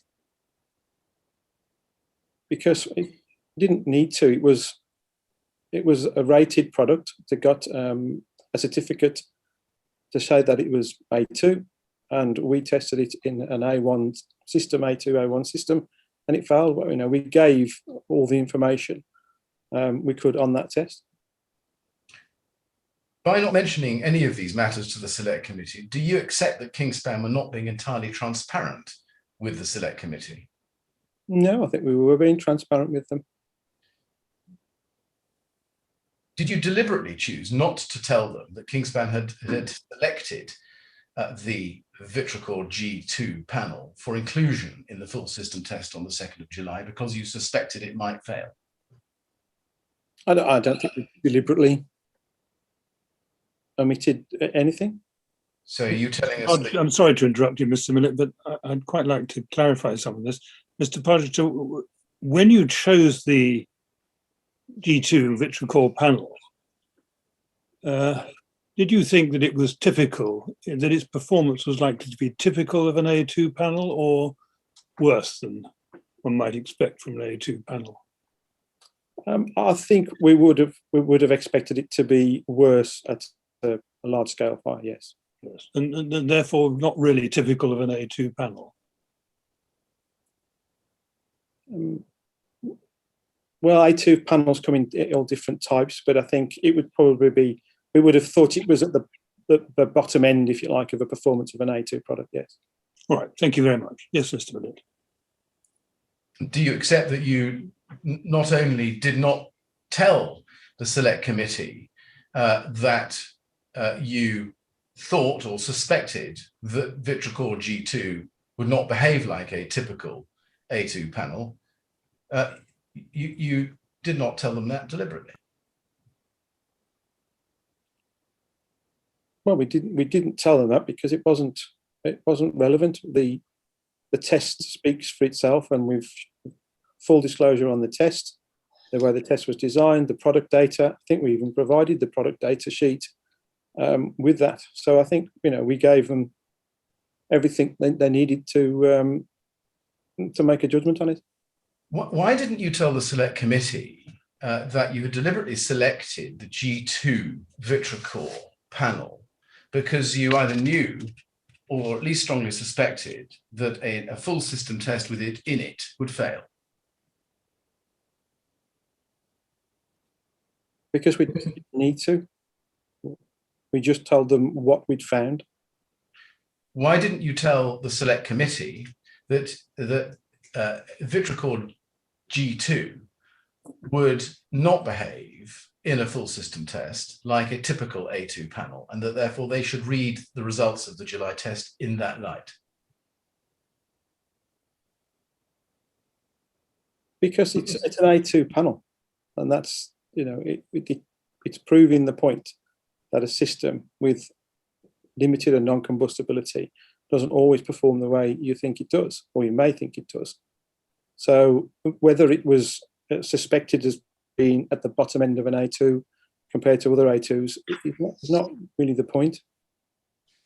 Wasn't the point precisely to get across to the panel, sorry, the select committee, the very fact that there are different kinds of A2 panels, some which will pass or may pass an 8414 test and some which may not, and that you'd selected the one which may not in order to make your point? Why not just tell them that? Because you're referring to it there as a product test, and it's not, it's a system test, isn't it? So what we're proving there is a system combining that product with non-combustible insulation can fail an 8414 test. I'll repeat my question. Why not just tell the select committee the very fact that there are different kinds of A2 panels, some of which will, when included in a full system test, not cause that test to fail, and some of which, when included in such a test, will or might? Because I think that's kind of implicit in the way the legislation was moving towards, and as making that assumption. But what we were saying was that's not always the case.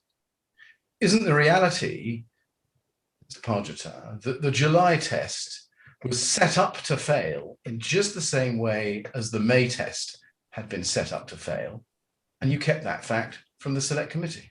No, it wasn't. We were very open about the design of the test.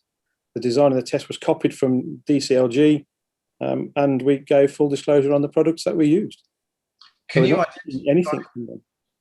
I'm so sorry. Can you identify anywhere in that 6th of July letter which spells out to the select committee that you had deliberately selected G2 Vitricor as the panel because you knew or suspected that it would cause the test to fail? No, that's not there.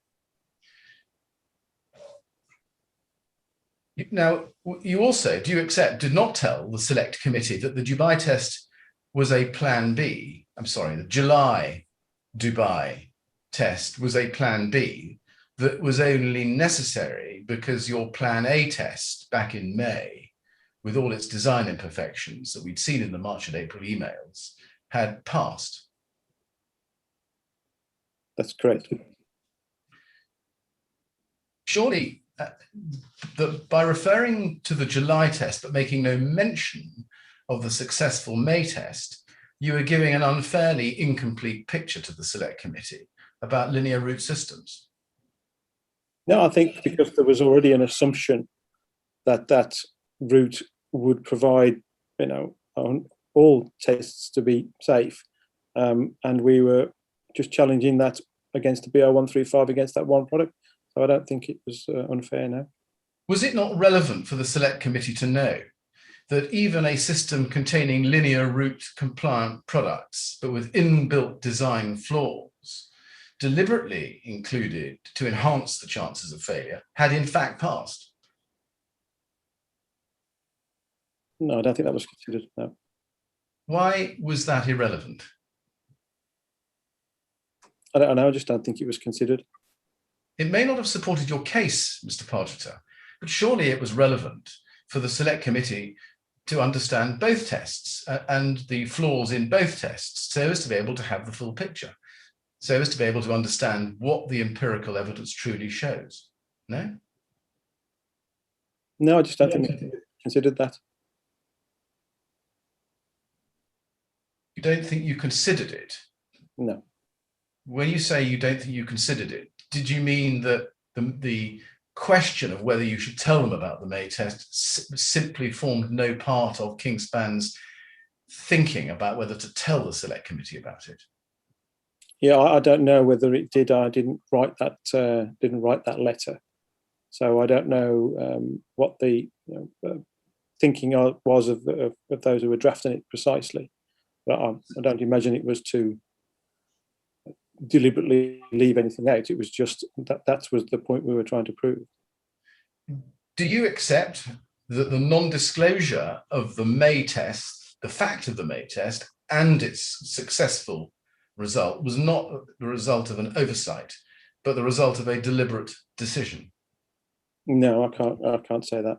You can't say that. You do realise, don't you, that that is what Kingspan told Brian Martin of the MHCLG and Clive Betts in separate letters dated the 19th of January this year, that the May test was considered to be irrelevant. I don't recall that now. Right, well, we'll come to it later. For the time being, were you party to or privy to any decision to omit any reference to the May test from the 6th of July letter to the select committee? No, I'm not aware of. No. Even if you weren't party to or privy to that decision, do you know when that decision was taken? No. Do you know who took it? No.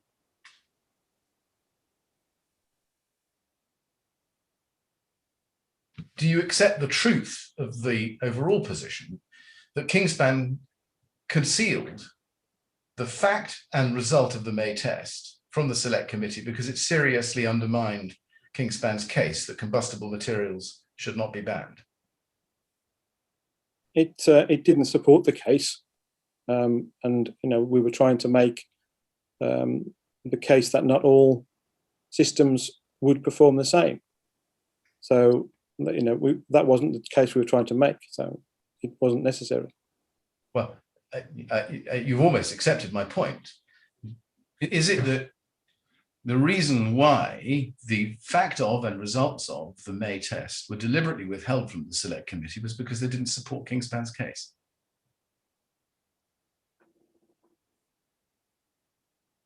I couldn't say whether that was the thought process or not.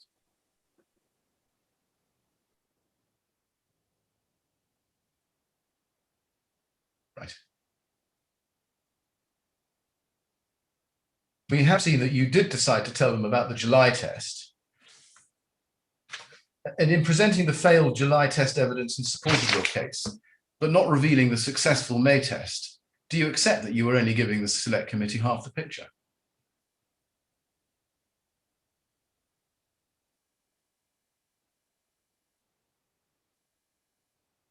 No, I think we were giving them the evidence of the point we were trying to prove. And not evidence of any empirical evidence which might, fairly read, undermine that case or point that you were trying to prove. Well, it doesn't undermine it really. It's another system test that did pass, and there are probably plenty of others that do pass under that route. But what we're saying is that it's not all systems, and so we were just using that evidence to prove that not all systems would. And I have to put it to you that in not revealing the successful May test to the select committee, Kingspan was attempting to mislead the select committee. No, I disagree. And the reason you didn't mention the May test in your second witness statement in October 2019, but only the July test, was for exactly the same reason. Your plan was always to conceal the fact of and result of the May test from both the inquiry and the public. No, that's not true. And it was only once that it had been put to you in evidence that the July test was similarly part of an attempt to mislead the select committee that you chose to come clean, as you would have it, about the May test and sought to put the record straight. No, that's not true. Right. It's right, isn't it, that Nick Jenkins was the very designer of the DCLG's own BS8414 fire testing? I think he was involved. Why didn't you mention that fact to the select committee? I don't know whether it was ever thought about. Did it not occur to you or anybody at Kingspan, to your knowledge, that Mr. Jenkins's involvement in setting out poor performance options for Kingspan's linear route tests, both May and July, might have involved a conflict of interest for him? No, I don't know whether it was discussed or not. Right. Now, I want to examine another topic, please, arising out of Kingspan's recent disclosure. And this is about Richard Burnley and his knowledge. Can we go, please, to the transcript of your evidence on day 85, page 81, please?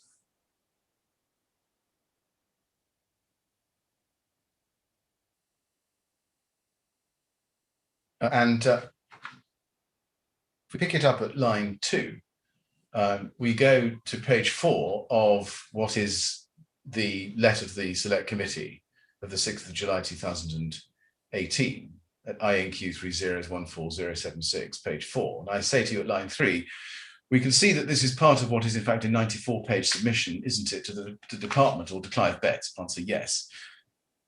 As chair of the select committee, halfway down the page, he identifies failed A1/A2 large-scale fire tests. Just in general, and I've dived rather into the middle of this, were you involved in drafting this 94-page submission? I don't recall, possibly. Who else or who would have been? I think Richard Burnley, obviously, and the team at Kingspan, so that would be John Garbett. Right, you were head of technical, yes, and marketing. I think I was involved. You were involved, you think? Yes. Question, yes.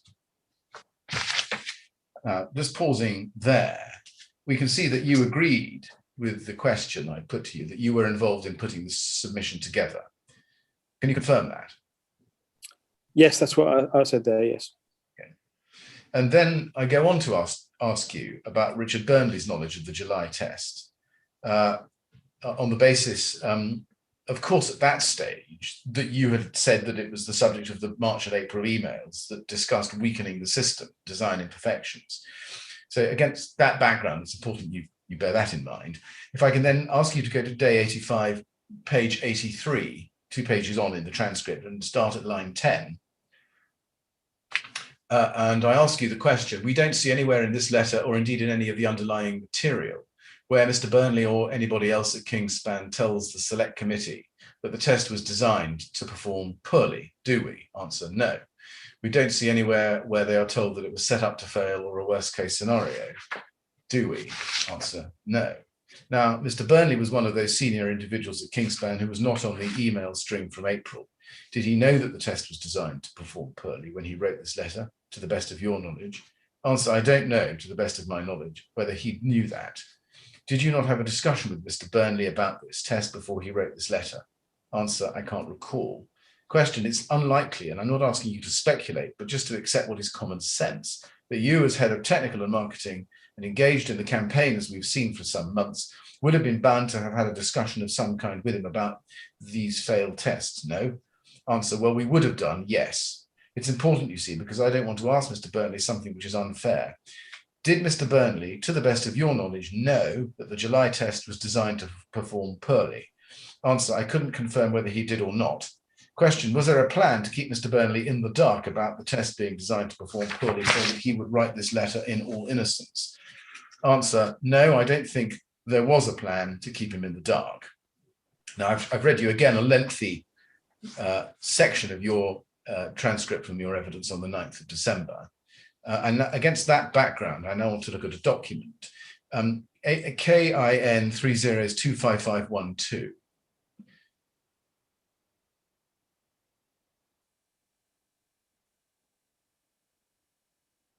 This is an email chain that was, again, disclosed to us within this month, March 2021.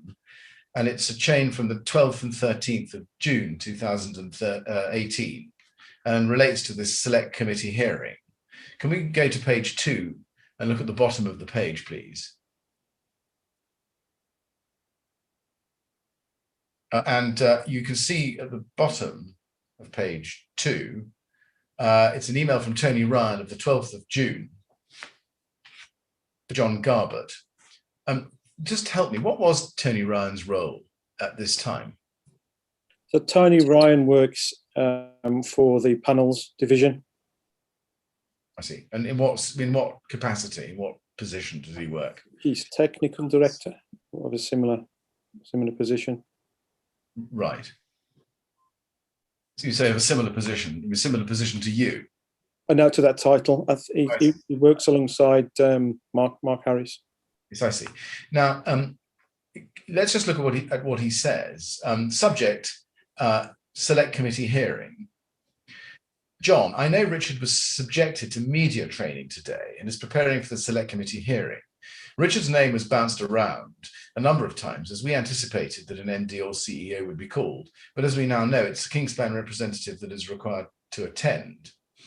Personally, I think this is so important that we need someone who's been very close to the various issues over the last few months and who's on point with all the evidence we have. This person needs to be technically excellent and demonstrate their knowledge of testing in a way that portrays Kingspan as absolute leaders in fire testing, etc. Therefore, I think you'd be more suited to represent Kingspan. This is a chance we cannot risk. I'm sure Richard could deliver, but I think you are better positioned to do this. Now, let's look at the response from John Garbett the next day back to Tony Ryan. If we just scroll up.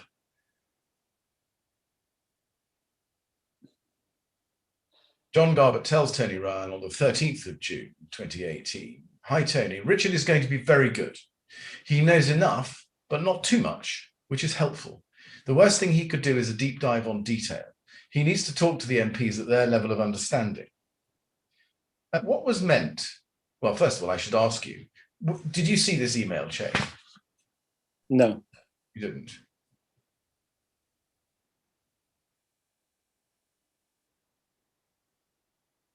Did you find yourself involved at this stage in discussing who should attend the select committee hearing and give evidence? I don't recall being involved in those discussions.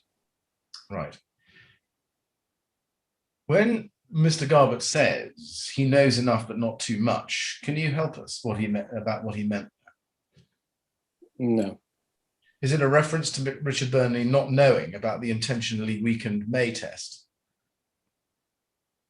No, I don't know. I don't know what he's talking about there. Was it a reference about the intention to use the Vitracor G2 panel and all that involved as a plan B in case the May test failed? No, I don't know. Do you know what it is that Mr. Burnley didn't know? No, I don't know what Richard didn't know. Do you know why his not knowing too much would be helpful?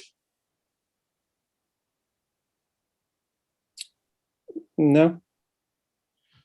Was he being put forward as Kingspan's spokesman before the select committee because he had plausible deniability? No, I don't really understand what that phrase means, and I don't know if that was ever discussed or thought about. Plausible deniability means that he could credibly say he knew nothing when asked about the weakened tests in May and the deliberate use of vitriol G2 in July. That's what plausible deniability means. No, I don't know. You don't know. The reason I ask you that question is because we don't see his name on the March and April emails. Are you saying, or do you know that he didn't know or know enough about the plan to introduce weaknesses into both tests in order to maximize their chances of failure? I don't know what detail he knew. I know he knew of the tests and that they were happening, but I don't know if he knew the detail of the design elements of it. Right. My question really is whether Richard Burnley was set up as Kingspan's useful idiot. In other words, knew enough to argue Kingspan's case convincingly, but not enough to compromise his integrity in the process. I can't comment. I don't know. Now, let's move to a different topic, another email. This is about what happened after the July test. And the email I want to show you is KIN30 25168.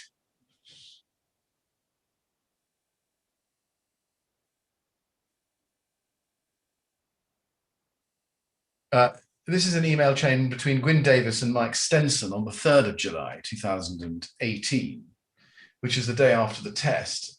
Can you help me? Who is Mike Stenson? I don't know his full title, but it's something like Group Innovation Director. So he runs the innovation centre called Icon. Icon, I think it's called. Yeah, it's a Group Innovation Centre. Now, if you go to the second email down, you can see that there's an email from Gwyn Davis on that day, 3rd of July, to Mike Stenson, re-Dubai fire test. Hello, Mike. It says, burnt yesterday morning. They have to review the thermocouple data as several were over 600, very close to 30 seconds, and flames reached top of the rig. They need to look if it was sustained flaming. We are chasing the results currently, but there is a danger it could have passed. A danger it could have passed. Do you agree that that pretty much sums it up, doesn't it? That Kingspan's intention and hope was that the test would fail. I was certainly expecting it to fail, but right, we didn't know until we tested. No, after the test failed, as we know it did, is it right, do you know, that Kingspan then disseminated the test widely? Sent it to government, select committee, BBC? Yes, I was aware of that, yes. Not May test, though? No. It's right that Kingspan, as we know, commissioned no test report for the May test and told no one of its existence. That's correct. Do you remember that this widespread dissemination of the July test actually led to a legal dispute with Valcan, who made Vitracor G2? I believe something was started, yes. Now, do you remember that we went through this when you gave evidence in December, but after notifying the select committee of the July test, the government, the MHCLG, was keen to test Vitracor G2 itself, and they asked Kingspan for some panels with which to do it. Do you remember that? I do, yes. And in fact, after the July test, the government indeed did test some Vitracor G2.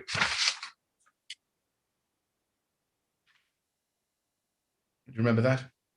I don't know whether they tested it, but they definitely had some samples. Right. Did you know whether you actually did send them the Vitracor G2 you had, or did they get that from somewhere else? No, I think we sent them what we'd used in our test. And it's right, isn't it, that they were able to confirm that the Vitracor G2 that was being sold on the market differed from the Vitracor G2 tested to classification to A2. I believe that's what they said, yes. And in essence, that's because there was more adhesive in the bonding. Yes, potentially, yes. Now let's look at another document, also disclosed to the inquiry within this month, in March 2021, KIN 3025285.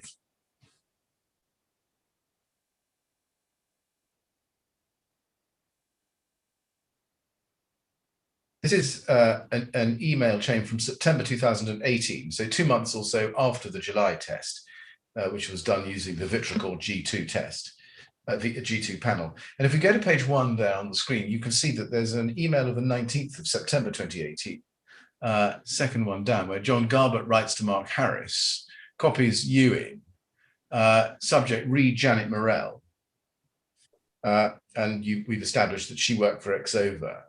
And he writes this: we are trying, oh, it's gone off the screen. If we go down a little bit further down the screen, please.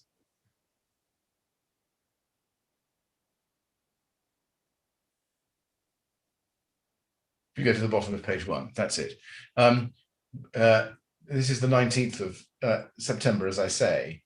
And he writes, Roy, Mark, we are trying to get hold of Janet Morell, but Adrian is struggling to get a response. It is about A1/A2 8414 test fails. Was the Adrian that he's referring to there you? I think so, yes. I think so, yes. Adrian Brazer. No, I think it was me. Yeah. And if you go over the page to page 2, at the top of the screen, top of the page, he says, MHCLG announced that they tested Vitracor G2 and that the spec of what is on the UK market is not what was tested when they got the A2 from BRE. And then he goes on, they haven't tested it to see if it gets A2, it appears, but they have contacted trading standards to get G2 withdrawn. That being the case, they have killed our failed 8414 on G2, which was our most powerful test. By killed our failed 8414 on G2, was John Garbett saying that your July test was now useless for Kingspan's lobbying purposes? I'm not sure. I think that might be what he's saying, but I'm not sure. Well, when you received this email, how did you understand what he was saying there? Was this one to me, did you say? It was certainly copied to you. Yes. If you go to the bottom of page 1, it was copied to you. So it would have come into your inbox. I'm assuming you would have read it. So go back to page 2. Okay. Third paragraph down. That being the case, they have killed our failed 8414 on G2, which was our most powerful test. How did you understand what John Garbett was saying there? Yeah, I think that's probably what he's trying to say there. Yes. That the July test was now useless for Kingspan's lobbying purposes. Potentially. Yes. And useless because you had been shown now, or it had been revealed that you had used a panel that had an unreliable A2 classification and was self-evidently dangerous and shouldn't be used in the real world in a real system.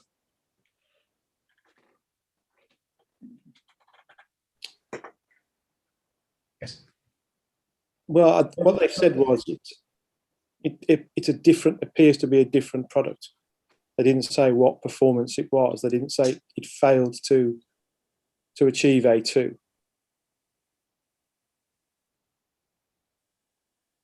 They just said it was different from that was tested.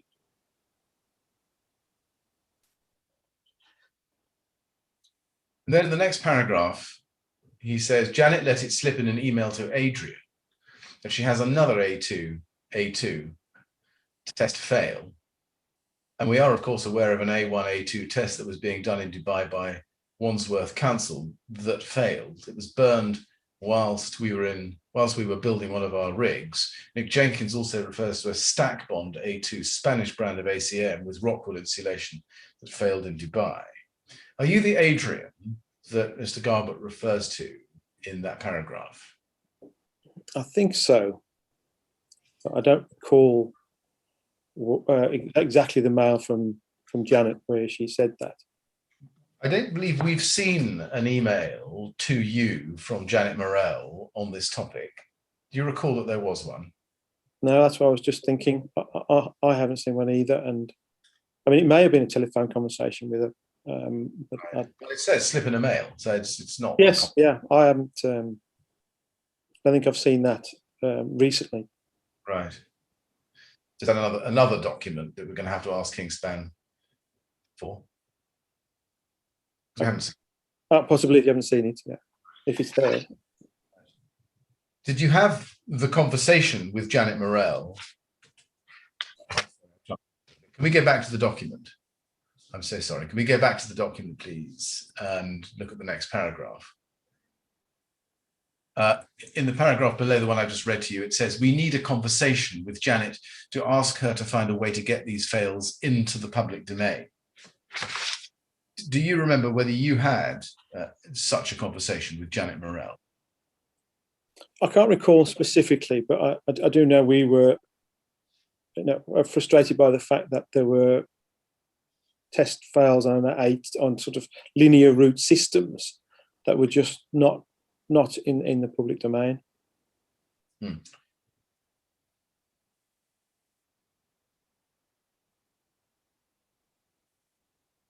Yes, my question was whether you recall actually having a conversation with Janet Morell on that. I don't recall specifically.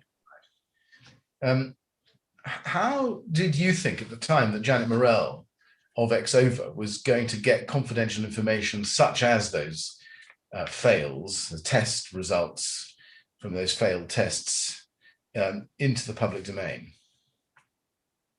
I don't know how she would have done that, unless she'd have got permission from the test sponsor to do it. She wouldn't. Right. Was John Garbett implying here that she might somehow be persuaded to leak these reports to Kingspan in some way?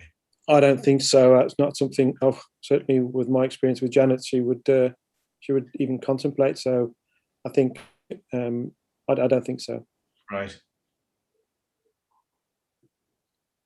I mean, how would that be done in practice? I mean, how could Janet find a way of getting these fails into the public domain, unless her clients were willing to put them into the public domain? That's the only route I could see.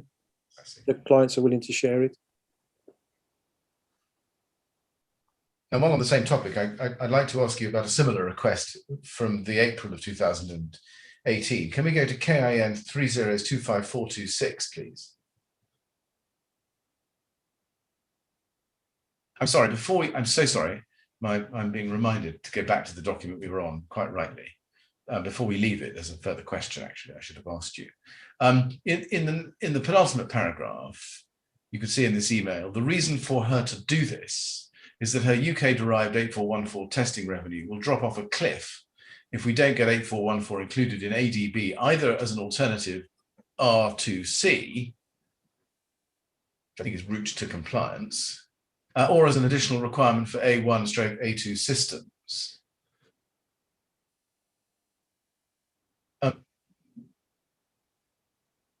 Was that the reason, it said as the reason for her to do that?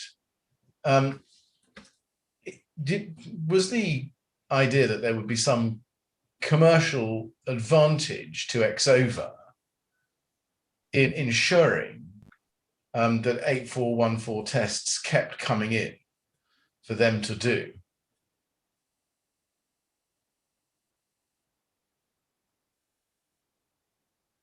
I don't know what he's thinking there, but I mean, they do 8414 testing amongst others, but I don't think whether a revenue stream from it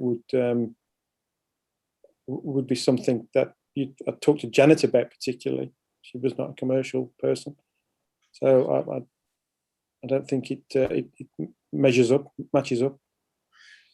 It appears that the way of persuading Janet Morrell to find a way of putting these test fails into the public domain was the alignment of your respective commercial interests. Exova's in keeping on doing 8414 tests and indeed doing more of them, and yours in using 8414 as the way of having combustible insulation used above 18 meters. Is that a fair way of looking at it? It's one way of looking at it. I mean, I didn't write that, so. Now let's go to the document I wanted to go to, KIN 30s25426 from April 2018. This is an email with the subject test proposal of Ulster. If you go to, it's another email from the March and April emails that we examined back in December when you last gave evidence, but this particular email only came to us on the 10th of March this year. If you go to page 1 of the email dated the 5th of April 2018 from Mark Harris to John Garbett and to you, and also copied to Roy Weghorst, we can see that he says this. You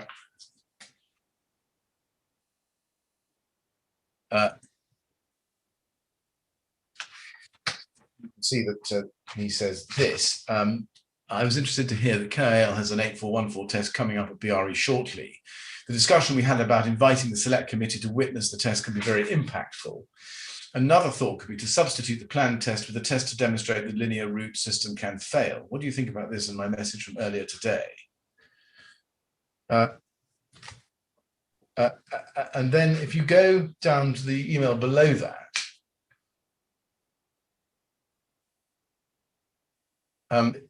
the email I've just shown you follows on from an email from Mark Harris to John Garbett and to you, also copied to Roy Weghorst. And in the third paragraph of that, he says, I'm hoping that Phil can come up with the information that we discussed last week. That would be ideal, but I doubt that he'll be able to get the information in the form needed. And then he says, Roy had an idea of getting Brian, I think that should be, Martin, to request test data from a leucobond on past and failed tests similar to the request he made to us. Now, we know that Brian Martin was a senior official at what was then the DCLG. Do you know who the Phil is who's referred to there?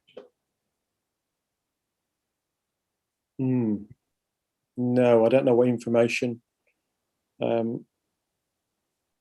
it could have been either discussed last week. Was the plan that if Brian Martin could get hold of the data you were asking for or were suggesting, then he might be able to share it with you? Well, I think if Brian Martin was able to get hold of the failed test data, then we theoretically wouldn't need to do anything because there was evidence there. What kind of relationship did you, or did Kingspan rather, have with Brian Martin that you thought he might work with you and share that kind of information with you? I don't know whether we thought he would share it with us, but he would then at least be in possession of it. And if you look there, there must have been a request from Brian. I can't quite recall, but request from Brian Martin for us to provide evidence to him of what we got. Right.